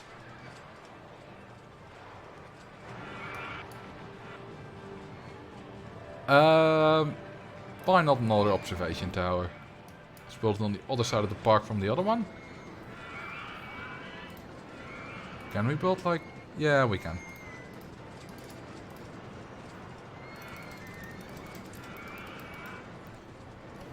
I did play RCT1 in elementary school. But yeah, there are quite a few people that are either too young when RCT1 came out, or that they, like RCT1 wasn't a thing.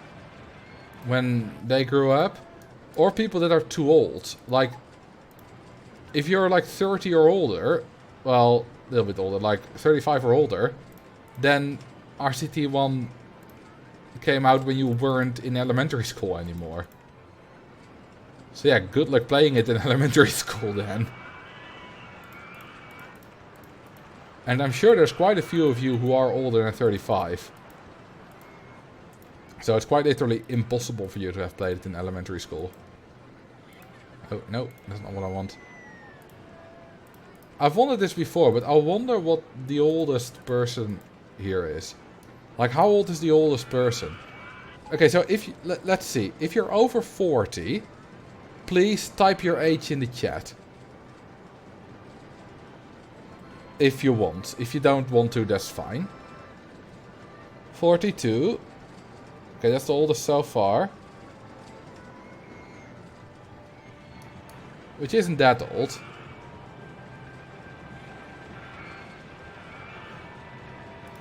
Like, my mom is 57. And I wouldn't call her old, considering how much energy she still has. Maybe a poll, yeah, but I kind of wanted the exact age.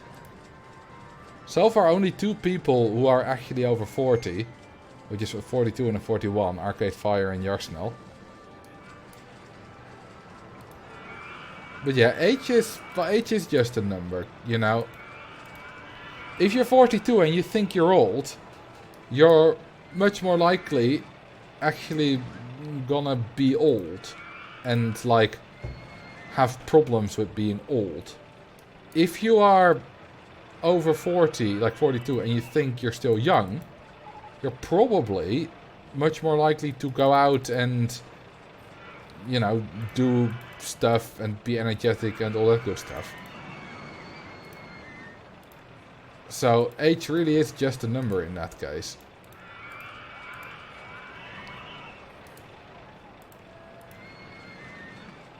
You're as old as you feel. I mean, at some point it is gonna catch up with you. You can feel as young as you want, but if you're 85 and your body is basically disintegrating, then at some point you're gonna have to accept that you're old.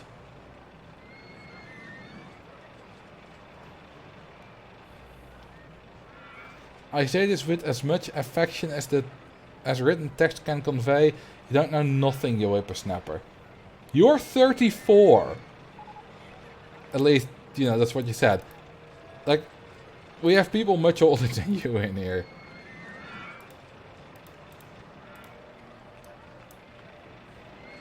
I coach college hockey, and sometimes the athletes say, wow, I feel so old, and then I tell them it's a long road ahead if you feel old now. I mean, yeah, but people sometimes you say, I feel old just because it's, like, trendy.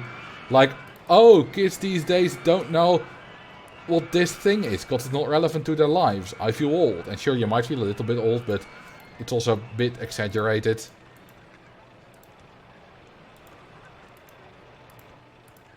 Like, for example, there are people who watch, there are people who watch my videos, or, let's say Minecraft YouTubers. There are people who watch their videos who weren't even born when Minecraft came out.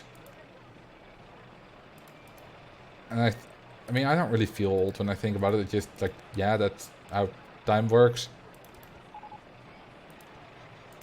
Maybe that's just me. Maybe I'm just weird.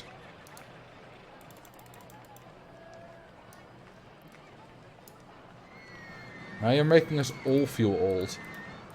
I mean, Minecraft isn't even that old a game. It's just 15 years old. No, not 15. 13 years old.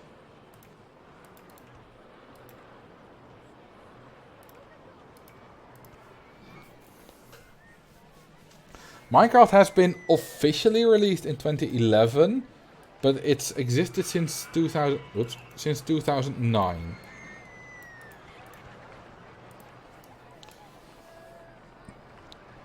And I actually played the classic version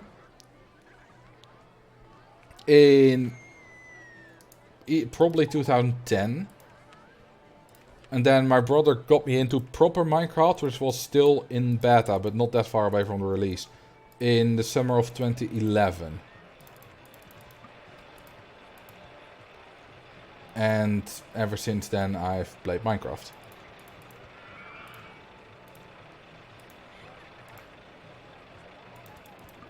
Okay, and then we can go... Yes, that works. Nice.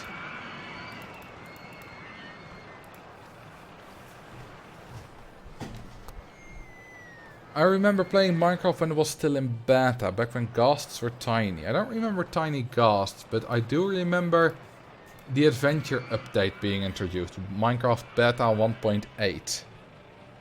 I started in 1.7 because pistons were already a thing.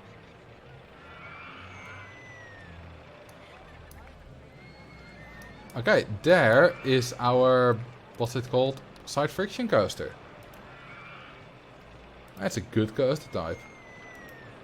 I had a huge shock when I finally got to the Nether years after I was confronted with a building-sized ghast. Nice. It's like 4x4x4 or something. I've never known different. Ooh, we got an inverted roller coaster.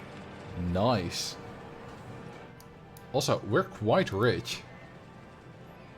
We're not even making that much money. Oh, hang on, we are charging for both the park entrance and the ride now. Hang on, so it is doing it now. Huh, interesting. So how much are we charging for the park entry then? 50, because that's the minimum guests can spawn with. And for these rides we do like 240. Okay, price manager. Let's do only rides. Because then we should be able to make even more monies. Yeah, it's a good plugin. It did work after all. You know, the creator of that plugin has a whole idea of creating a balance patch for OpenRST2. And we've had some discussions about that. Including, you know, also other people as well. Which plugin? It's the price manager. Thank you for the follow, Arcade Fire. And his idea of the balance patch is basically to change the entire balance of the game. Not like as default, but as a patch that you can use if you want. Because the idea is that everything is overpowered. Like advertising is overpowered if you don't have a proper park. You can abuse the soft guest cap, you can abuse the park value, you can abuse micro coasters, you can you can charge 20 bucks for launched free fall. You can abuse pretty much everything. And the idea was to change all that stuff so that it's no longer as abusable. It will always be a little bit abusable, that's how games work. But that's a lot of work, and he's doing it along with X7/Extreme. And X7 is really hard on, like, he wants a new excitement, intensity and nausea generation algorithm. Because currently, like, he hates the fact that microcoasters are even a thing. That they actually are good. He's very much into realistic rides, which makes sense as he's made several realistic ride types, like the hybrid coaster, alpine and stuff like that. And he thinks that just the entire algorithm needs to change, and he has big ideas for it. I think it's gonna take a lot of time to get it right, but then again, he's already spent a lot of time to other things, so nothing is impossible. He certainly does have a lot of skill in that kind of stuff. But, yeah, the main thing that I contributed there is just going, like, a little bit too hard. I should have been a little bit different about it, but going quite hard on the fact that this should never ever be a default option. Like, if you change all the way, you know, that the soft guest cap works, that the park entry price works, if you change the way that all those things work, not only are people suddenly gonna just be confused by that it works differently when they get OpenRST2, but also all the guides that I, Dirklink and others have made are suddenly not gonna work anymore. Which is not very nice.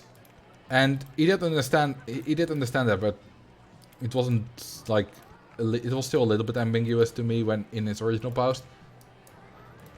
But yeah, you know, if they continue to work on that, that might come out as a plugin in like, I don't know, a year. Depends on how much work they put into it, how fast it goes. But that is interesting. Like, I do find it really interesting to see what needs to be changed to make sure that Roller Coaster Tycoon is much less exploitable. But I think it's also incredibly difficult and that it should never ever be the default. Because there's also... all the scenario difficulty is based on the way that Roller Coaster Tycoon works.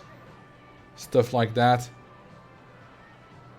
Mods like this can really split a community if it only gets partially adopted. Well, you know, here's what I predict. We're gonna have the... let's say the plugin suddenly comes into existence tomorrow. Like, he originally wanted it as a literal option in the game. So, actually hard-coded in the game. But considering some comments, that's probably not going to happen. It's probably going to be made as a plugin. So that instead of having an option here which says like, you know, use balance patch or whatever, you'll have a plugin called balance patch that you can enable and that changes how all that stuff works. What I predict is that some people will use it, but the fact that it's a plugin means that not a lot of people will use it, and only some people who are into realistic Roller Coaster Tycoon, or people like me who might want to show it off. That's like the only time it will really get used. It's not like a big mod that everyone will use. Calling it a balance patch might already sound controversial. Well, the original name was Improved Logic, and it was already changed to balance patch.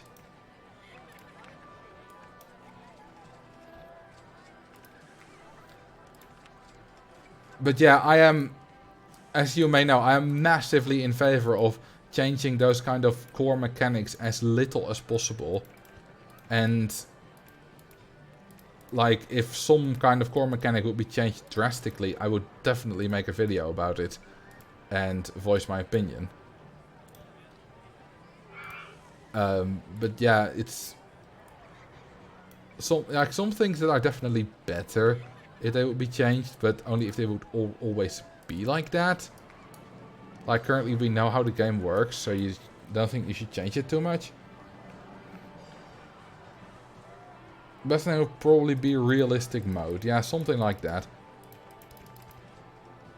Thank you for following DM Colin and LY Camp. And what's your geography question, Izonu? Does the ride stall you choose for marketing have an effect on how effective it is?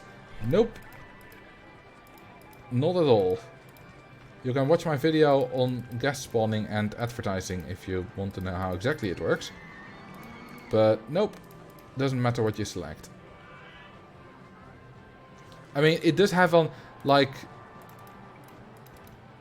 if you advertise for a certain ride, it does have an effect that it pushes people towards that ride. But for the amount of guests that get generated, no. Wait a minute, this is not... this should be connected to there. There we go. That's a long queue line. One of the aspects of the game I think is unbalanced is finances and making money. For example, I think there's a big gap between ride running costs and the amount of profit you can make. I'm making a plugin that can increase or decrease the cost of various expenses.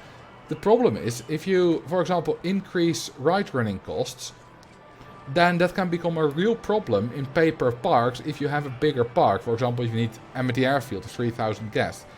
If you, for example, make it 3 times as expensive, then, I mean, that costs me another 1,200 a month. And then you have made those kinds of parks more difficult. And that's the issue with that. If you change one thing like that, you change the balance of other things.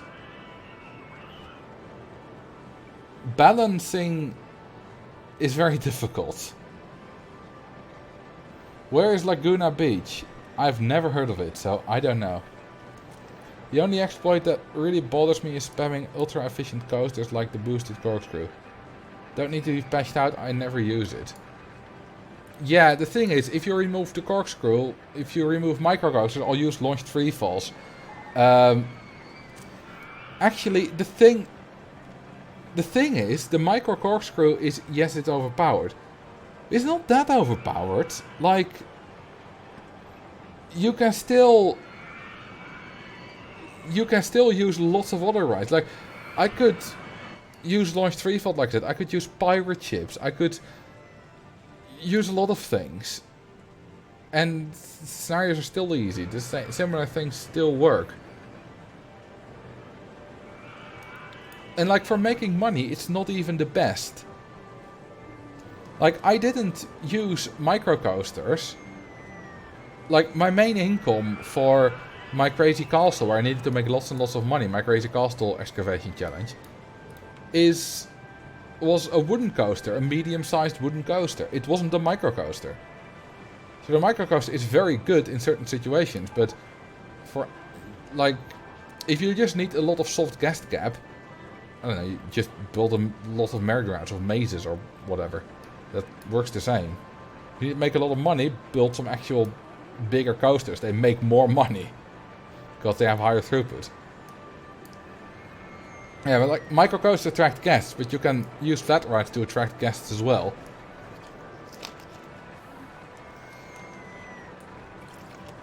So, you know, they'll be a little bit more expensive, but there are rarely times that you need to suddenly increase your soft gas cap for only 3,500 euros.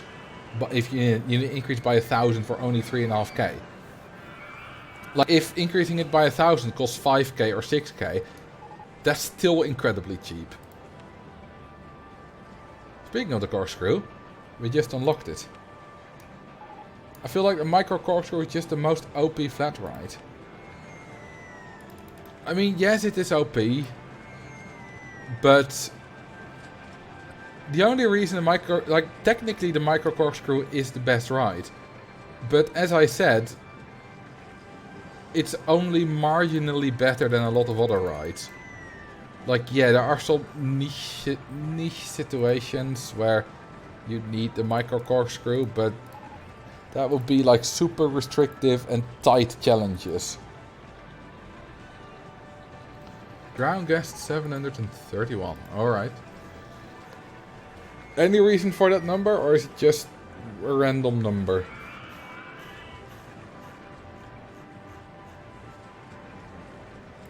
Oop, oop. There we go. Die. I'll drown you as well. You got a twofer. Hang on, did I not advertise? Why are we losing guests? Do we have overcrowding issues? Where's the park entries? There. Hang on. It's too crowded here. Yes, we do have overcrowding issues. No problem. I'll just hire a lot of entertainers. Guest 731 stole my lunch money. I hate that guy's a good choice. Nice. Laguna Beach is in California. Huh. I'll probably never go there.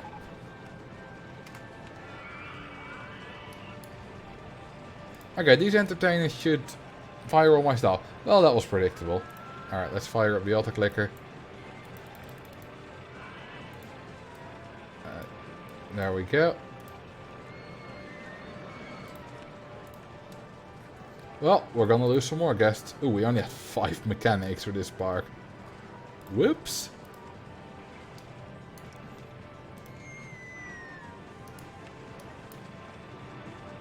Okay, where are we building? There. Let's do a corkscrew. Solving crowding by adding entertainers. I've actually used that trick to beat a scenario before. It was the Wasteland of Dying Dreams. A very cheery scenario name. And I actually had to use entertainers to prevent overcrowding from killing my park rating and getting rid of the guests. So yes, that is a valid trick.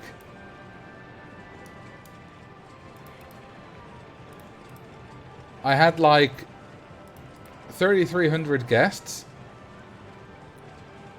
I had about 1,500 or 1,200 or something like that complaining about overcrowding. And my park rating was still at 999. It was still German. And that's because overcrowding doesn't influence the park rating. Overcrowding makes guests unhappy, and that kills your rating.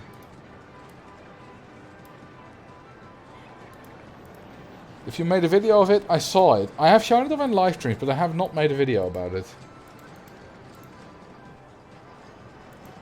I should make a video about Quantum's Edge at some point, which is the original hyper difficult scenario made by Blazing Empire,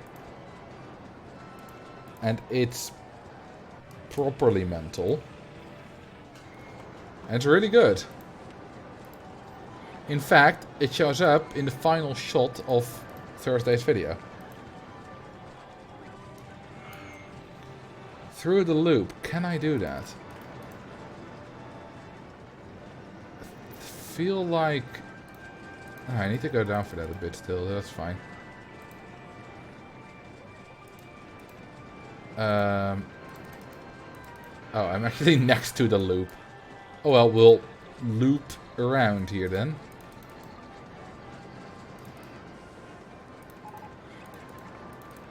And... Zada? Zada. We go through the loop.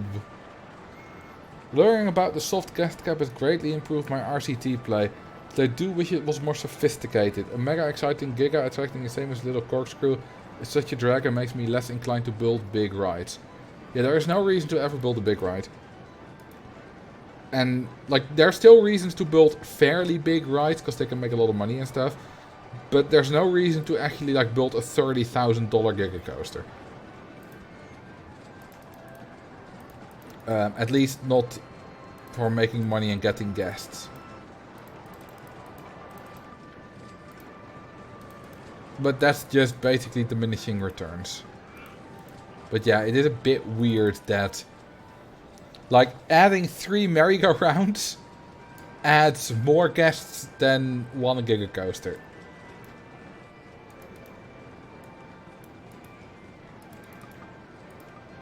Oh, it's in the way there.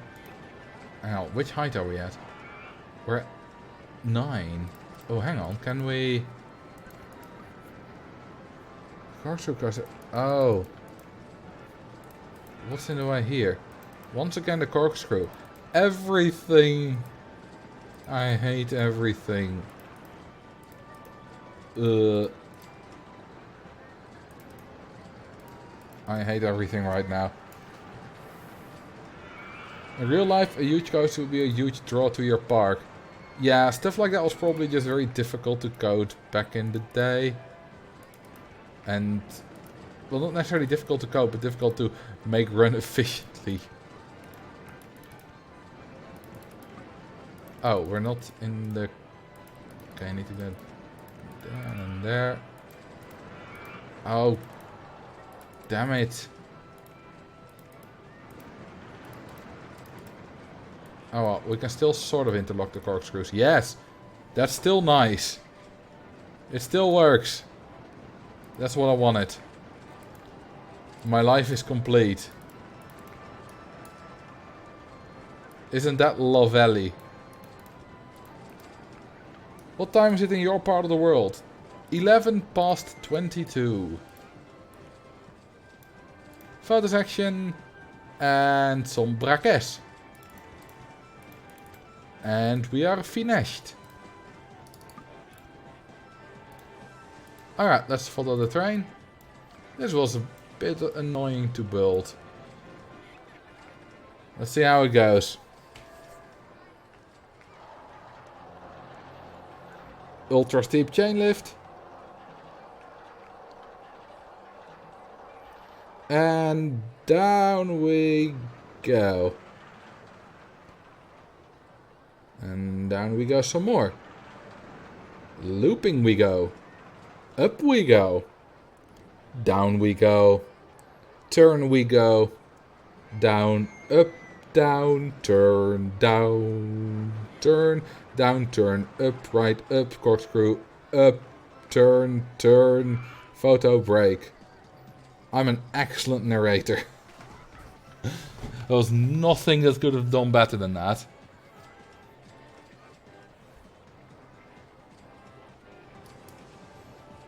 Alright, let's connect it up.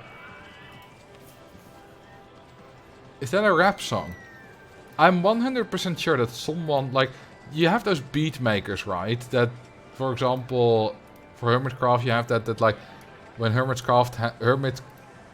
have some kind of sections like that in their videos, they might make beats out of it. Definitely someone could do that. Oh yeah, I didn't narrate through the loop. Whoopsies doopsies.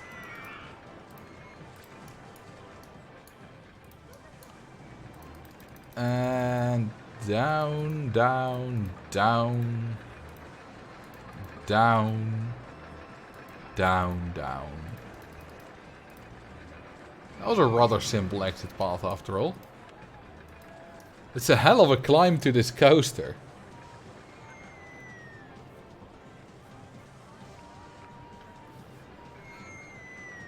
What do you mean with Cody? Do you prefer pineapple or peas and mayonnaise on a... What?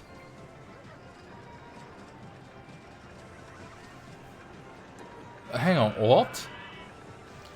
Peas and mayonnaise on a pizza?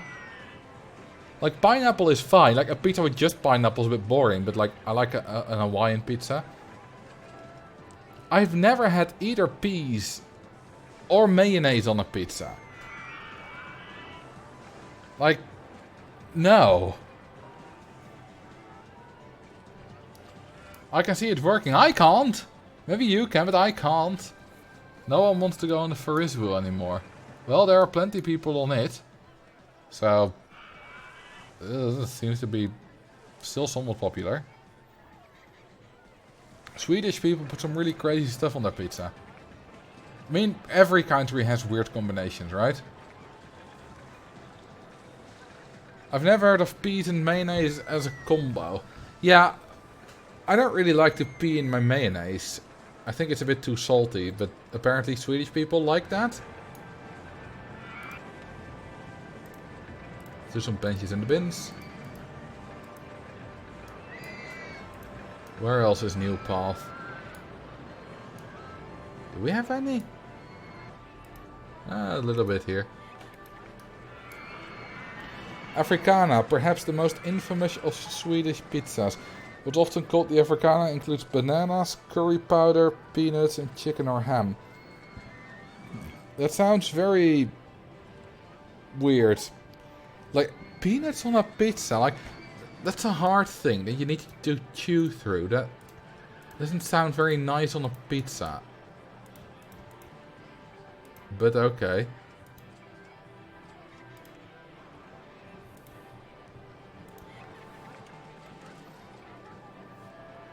Oh, there's probably, definitely, yes, a haggis pizza. Can we hire staff again? Yes, we can. Exactly 50 handyman. Let's hire 100. 30 mechanics. And 200 entertainers. Nice. That'll do fine.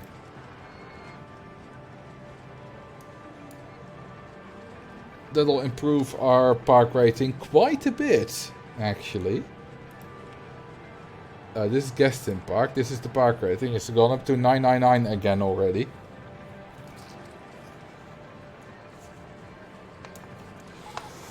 And I'll drink some water.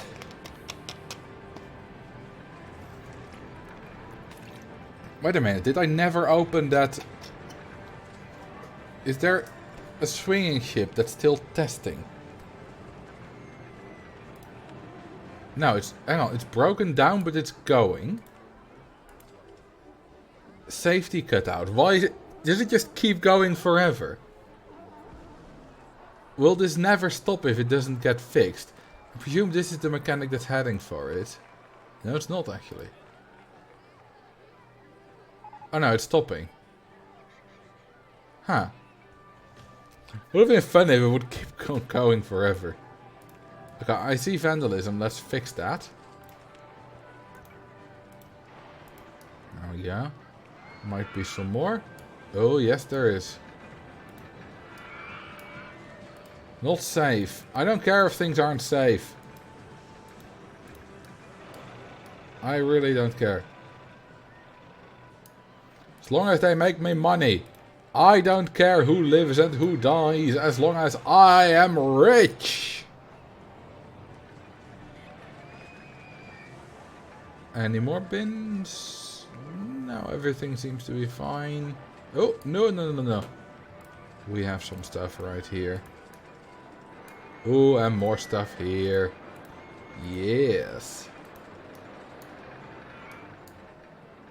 Lots of broken stuff. Okay, so everyone who has broken some of my stuff will die. By the way, how did you do that short when you summoned the devil and it went wrong? I did some weird stuff with cheats, like making a Ferris wheel into a merry-go-round or whatever. I forget. I did it on a stream a while ago, and I thought, hey, that's funny. So I made a short video about it. It wasn't actually a short. It was slightly over 1 minute long, I believe. And then I also made it have 3 entrances, cause funny. Which I did actually later on. No, I did it at the time. Wasn't it like a swinging ship in Berserk mode with 3 entrances? Because there were actually 3 swinging ships. Something like that. I don't know exactly. Alright, let's build a steel wild mice. Park's getting nice and full. Okay, let's build it there. Just built the station high up.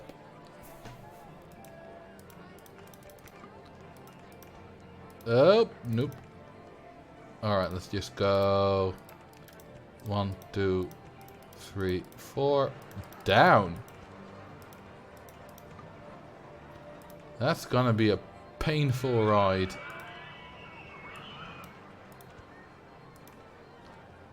And then we go up again. Or not. Can we even? Oh, I need to lower the land. Nope, we can't. I'm screwed here. I can't go up. I can brake. That's a bit lame. Oh, let's go another way. Oh, I need to renew the ads.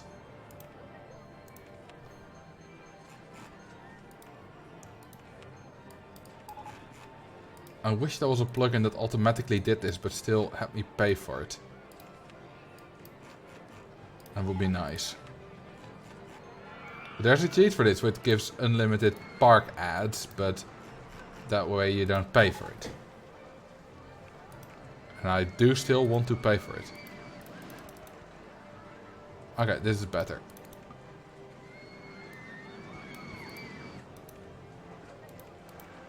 Okay, now that is gonna be painful. Okay, you know what? Let's just go like that. I'm totally not ruining the landscape here. Oh, hang on. We're on chain lift? Doesn't mean to be on chain lift. But yeah, let's go on chain lift. This is a weird coaster. This is a very weird wild mice coaster. I'll buff right out. Yeah, their spines will buff right out.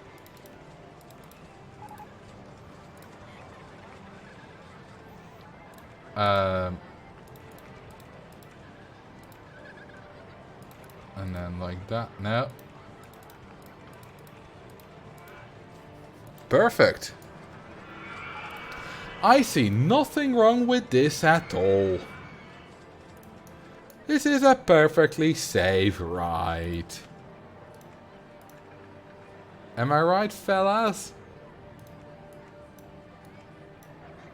There is nothing wrong with this. Not at all.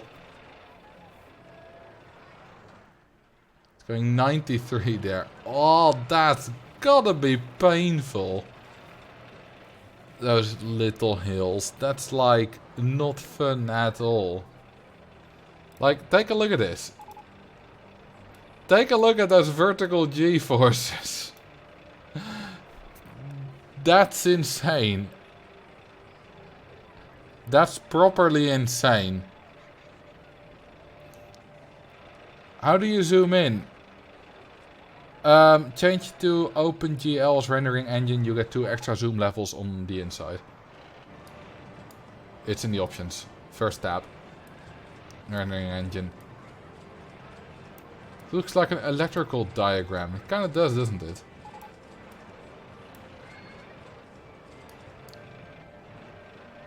Let's see what... -3 negative G's. Whoopsie daisy. Ah, ha, ha, ha, ha, ha. Ah, ha, ha, ha, ha. Gonna kill so many guests with this.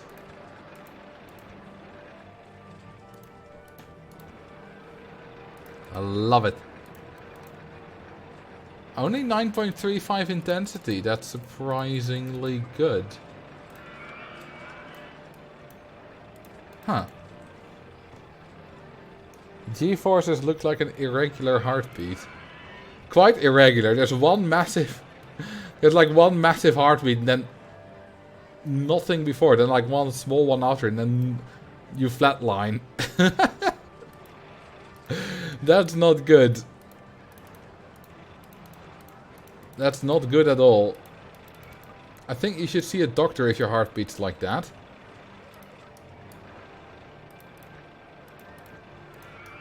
Can we go the other way and connect it somewhere there? Yeah, we probably can. Extra path is always good. Or a city landscape. What are these? Are these sinkholes? I could see that.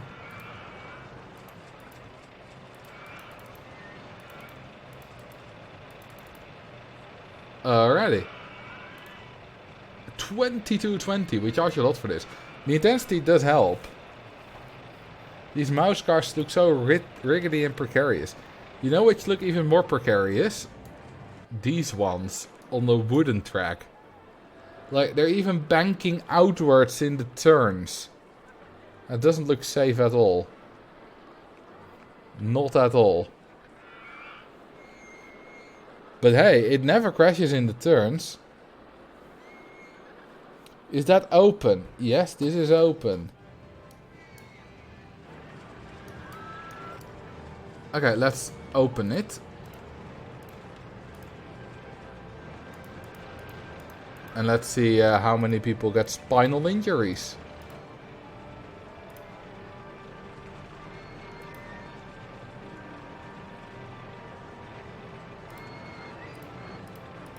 And bins.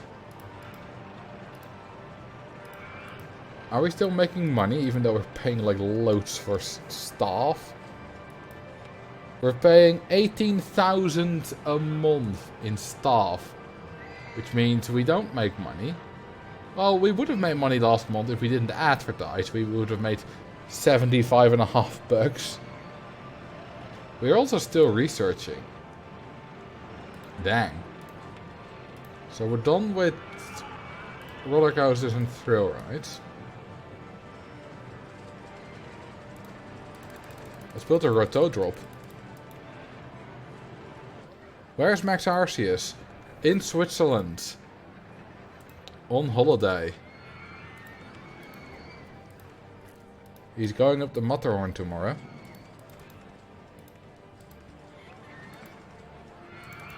So he's having a very good time.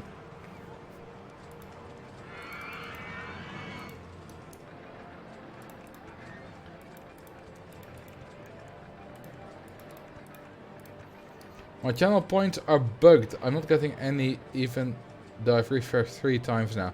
Maybe that like takes a while to update? I don't know, I never really pay attention to channel points when I watch other people. I need to connect this somewhere. If I go this way... Yeah, that's not at all a queue line, that's too long. It's fine. It's not like the rotor drop has a slow throughput. It's not like that at all. No, it's fine. It's perfectly fine. Nothing wrong with it. Name a ride of your choice. No ride? Haha, alright. Hehehe. Name one of the space rings spice rings. Alrighty. I do know a lot about spices, considering I'm Dutch. The East Indies and all that kind of good stuff. Yeah. Spice rings.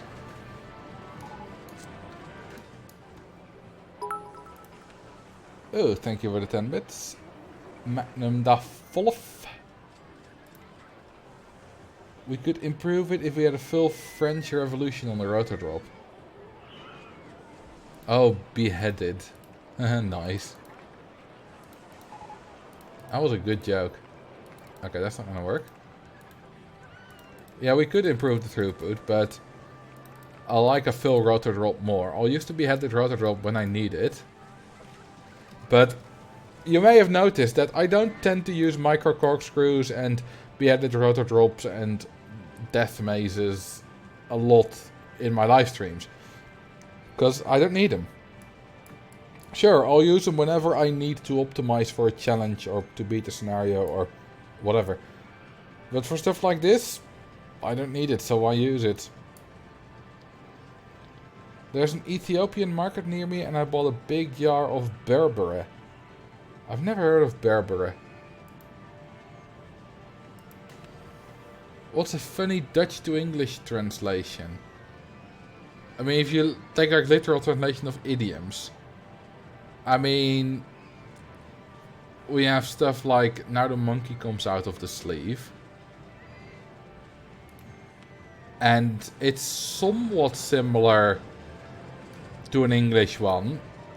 Yeah, I also make that the cat wise. But now the monkey comes out of the sleeve is somewhat similar in action that it describes to an English one, which means the same thing. It means now the cat's out of the bag. So, you know, different animal, different thing it comes out of, but you know, it's got the same vibe.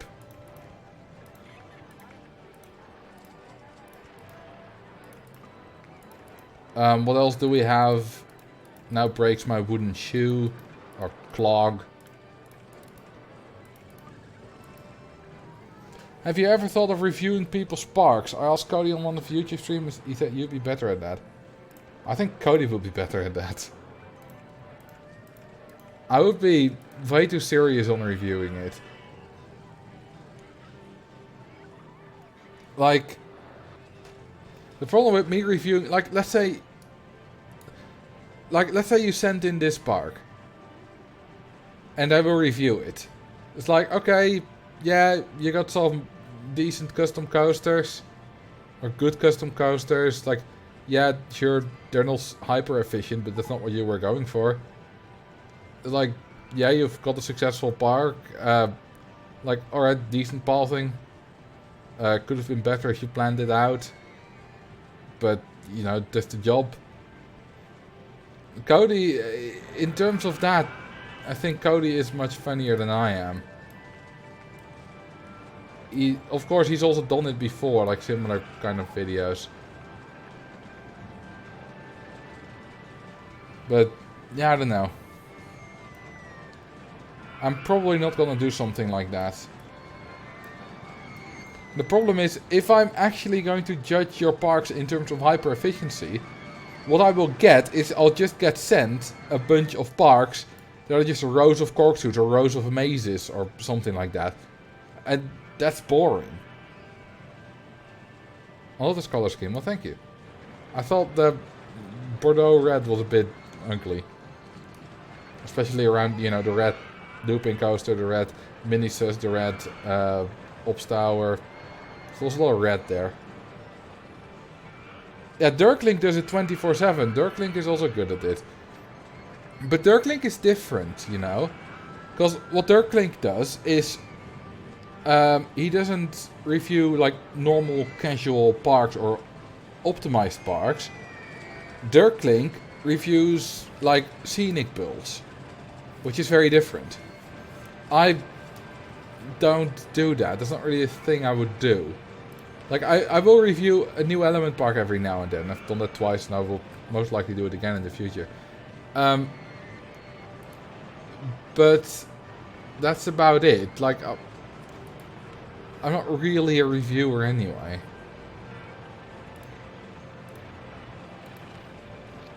Yeah, Cody Watkins is another YouTuber and live streamer.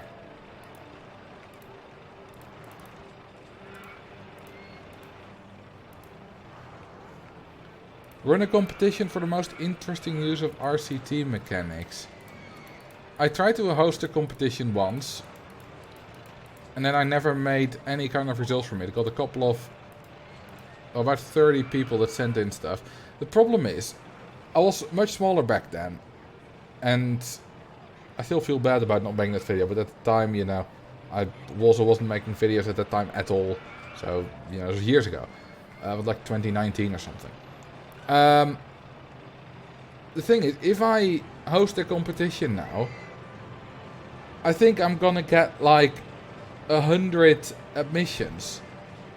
And I don't really want to make a video reviewing 100 admissions. That's way too much work. And the video is going to be way too long. But I also don't really want to say, oh, use the most interesting ones and then not address the other ones at all. Because there's still people having put in effort.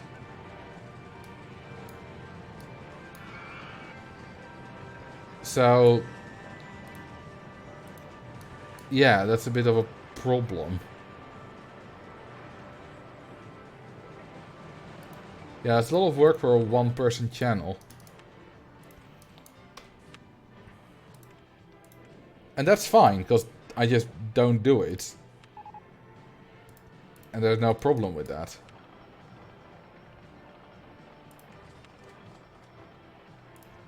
Like, not every channel has to host competitions and stuff. I think I involve the community enough. You know, I'm active on my Discord. I sometimes, you know, get inspired for challenges from the community. I live stream. I don't necessarily need to involve the community more.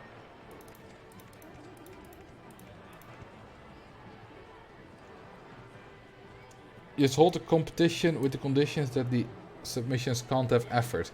Then I'll get even more submissions.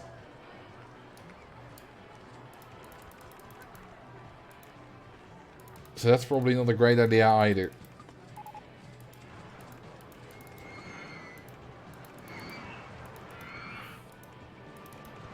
You know what the thing also is? I'll often like have started making a video and then I'll randomly like started writing a video and I'll randomly lose interest in it.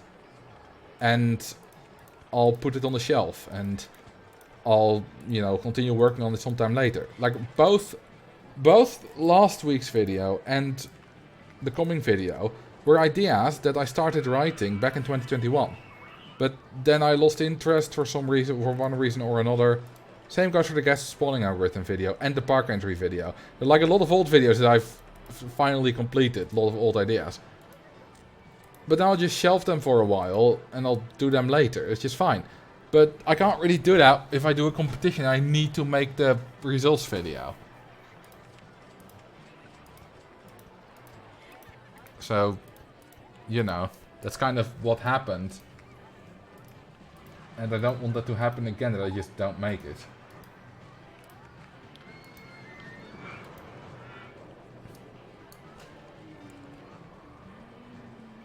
People think they want competitions, but what they really want is to win something. Or they want at least attention. Like they want me to include their stuff in my video and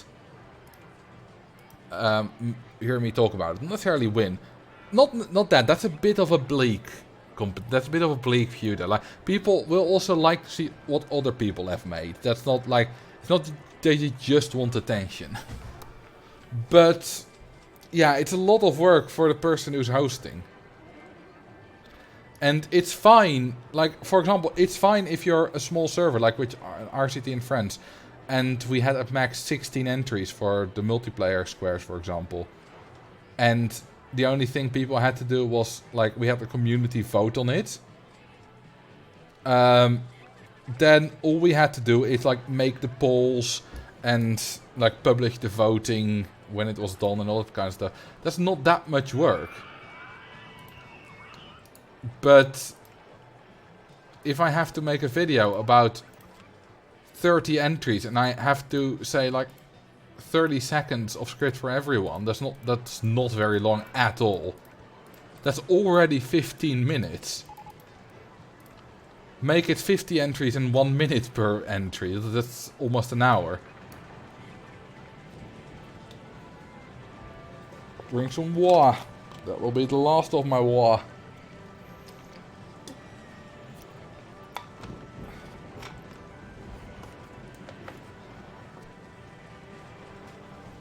Alright, I think the park is pretty much full.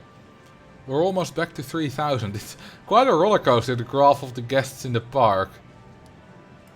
And we are actually making money. Because we're making a lot of money from ride tickets now. Nice. Let's see, what's the best rides in the park? Excitement. Hear No Evil, Speak No Evil, See No Evil are by far the 3 most exciting ones. That's cool. Intensity. Ah, the backbreaker. Nice. Very nice. It's not that popular because it is on the intense side.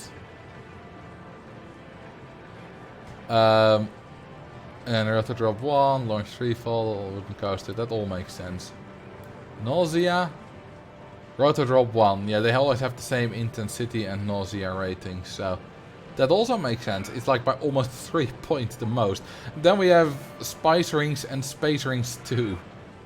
6.5 for a gentle ride, like, come on. Total Profit, also the Evil Trio. Triplets and customers per hour. Corkscrew Coaster 1 and then the Evil Triplets. Let's see, total customers. Log Flume 1. Oh, that's interesting. I didn't expect Log Flume 1 to be at the top. Still attraction closed. What? Which one? Which one did I never open? Nope, they're all opened. I mean, one is broken down, but it is opened.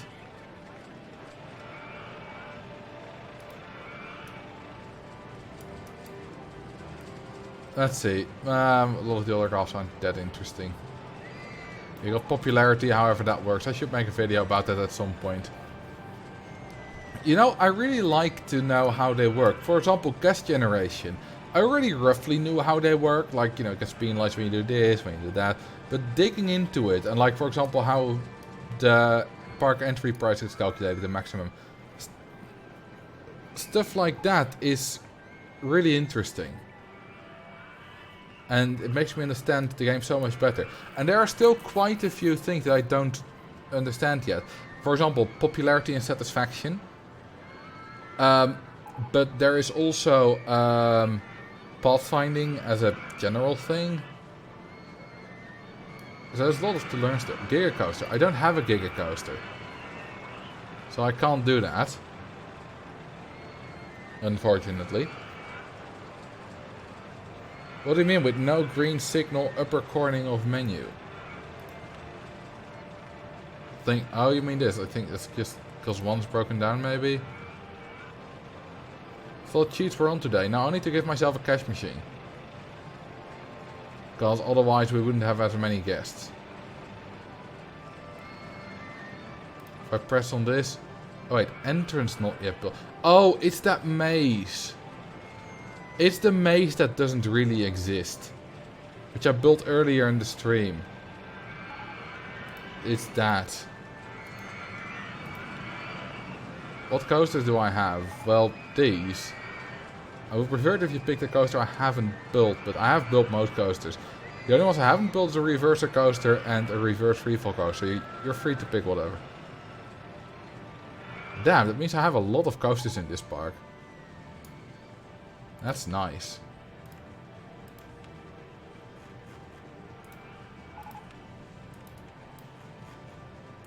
And all the ads.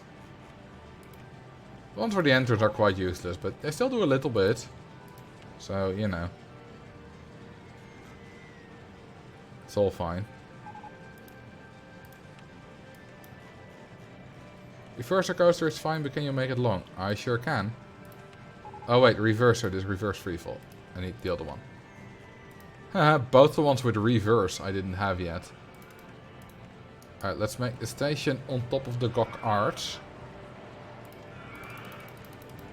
Oh, whoops, that's not high enough. One higher, please. There we go. Oh. Looks so much better than my Three Monkeys Park. Looks also so much better than my original Three Monkeys Park. When I first completed it. Like, my save of that is ugly. Like, dastardly ugly. It has like a big fat wooden coasters obscuring everything. It's like one of those parks that I would most likely never use for a video. As generic background shot number 69.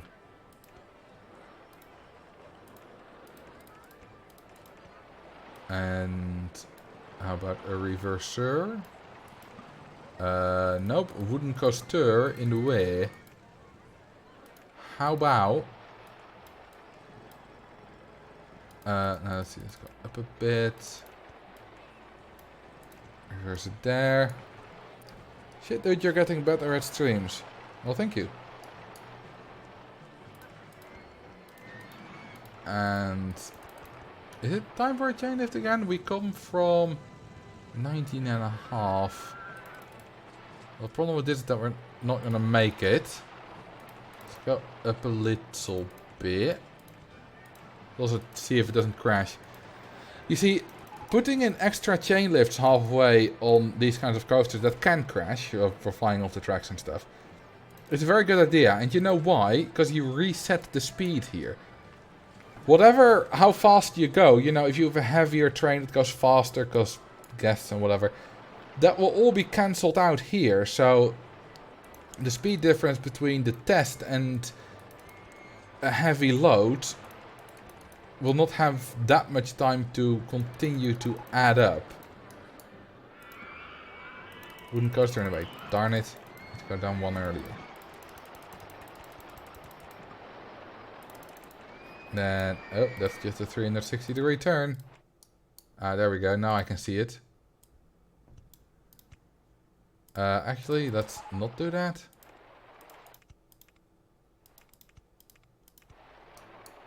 Nice. And the mountain tool is very useful because this is all you have to do for just one tiny little thing if you don't have the mountain tool.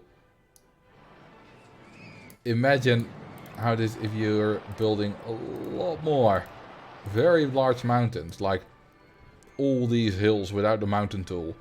Every single time. Hang on. Why is that tile like that? Is that a mistake? Or was that done on purpose?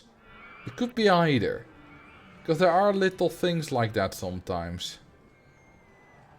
But it can't, that could also be a bug. Or, well, not really a bug, but a mistake, an error. Because there are similar errors in the game.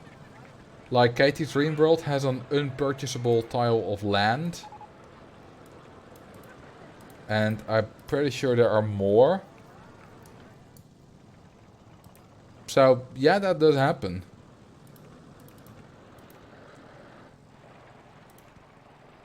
Okay. Let's reverse one more time. And one more time. Oh, we're actually... Okay, let's reverse one more time. Then let's ass bend.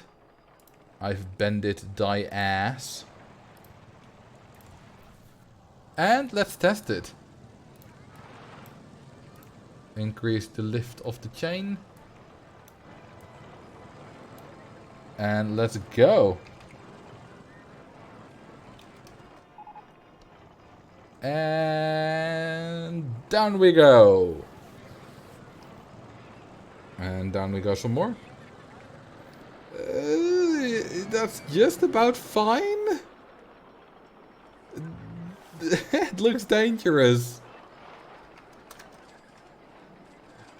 It might crash at some point if there are guests on it, but you know, whatever. Will it make this? It will. Perfect hill. Reverse, reverse, reverse. Nice. Okay, that works. Just wanted to click a balloon on the stream. Guess I'm conditioned to popping them. I never really pop balloons. Like, I popped the one balloon so far this stream, which was of the guest that was drowning. But whenever I'm, like... Because then I'm paying a lot of attention to stuff like that. But whenever I'm just playing, I never bother. Not that I can't be bothered, it's just that I don't think of it. I need to connect this somewhere. I need to go up some more. And then... I think... Yeah, we can connect this there. Awesome. That's the queue line. And then now the exit. Would click the ducks. I don't even see the ducks anymore. I don't click on them. Where's the see-through? Right, there we go. Okay, that one was a lot easier. And it's finished. And we have some, well, decent stats on it. Do you have a bucket list for the parks you like to visit? No, I'm not that into theme parks actually in real life. Like, sure, I like theme parks. But, you know, I like zoos. I like... Oh, this bug is back. Does it work if the game is paused? Let's see. Nope. Well, I guess we're not saving this. Which is actually very unfortunate. Wait. It's only failed incredibly recently, though. We had the altar save of 2224. Okay, that's no big deal. You know, whenever I'll use this for videos, or, you know, the save you guys get, it has no reverser coaster. That's all. Well, then I suppose this is a good time to end the stream. That is a bug they need to be... Like, I've never seen that bug until a few months ago for the first time. And other people seen it, and now I see it again. This is like... They need to be very, very careful with this, because this is a very game-destroying bug. So, yeah. Imagine if this had happened in my challenge. Like, of course, this is what I get for playing a development build. Like, they are very clear about it. Using a development build, it might have big bugs. So, like, I can't be too mad, but it's still very annoying. Like, if I absolutely wanted it to be safe, like I did for the big challenge, then I don't use a development build. I used a fully released build on that. Yeah, sorry about your coaster, but, you know, I'll see what I can do, but don't count on it. And it happened like 50 hours in and then you beat it and you could not save. Well, I did check the autosaves quite frequently, so I would have noticed. Can you save the design? Nope. I'll show you why. There we go. Also doesn't work. Nothing works. Changing options works for the park, but won't actually be saved. Nothing works. So, that was this live stream then. I think we built a rather nice park, and most of this will be preserved, as I said. It's only happened recently. And let's raid Brian. So, thank you very much for watching. I had a good time. I hope you guys had a good time as well. And I hope you enjoy the video of Thursday. It's about why going into debt is the best idea ever. You should always do it. Go into massive debt. And I wish you a good week. And I'll see you on Wednesday. Have fun at Brian's stream. Bye bye. And good night. Oh look, we have a crash.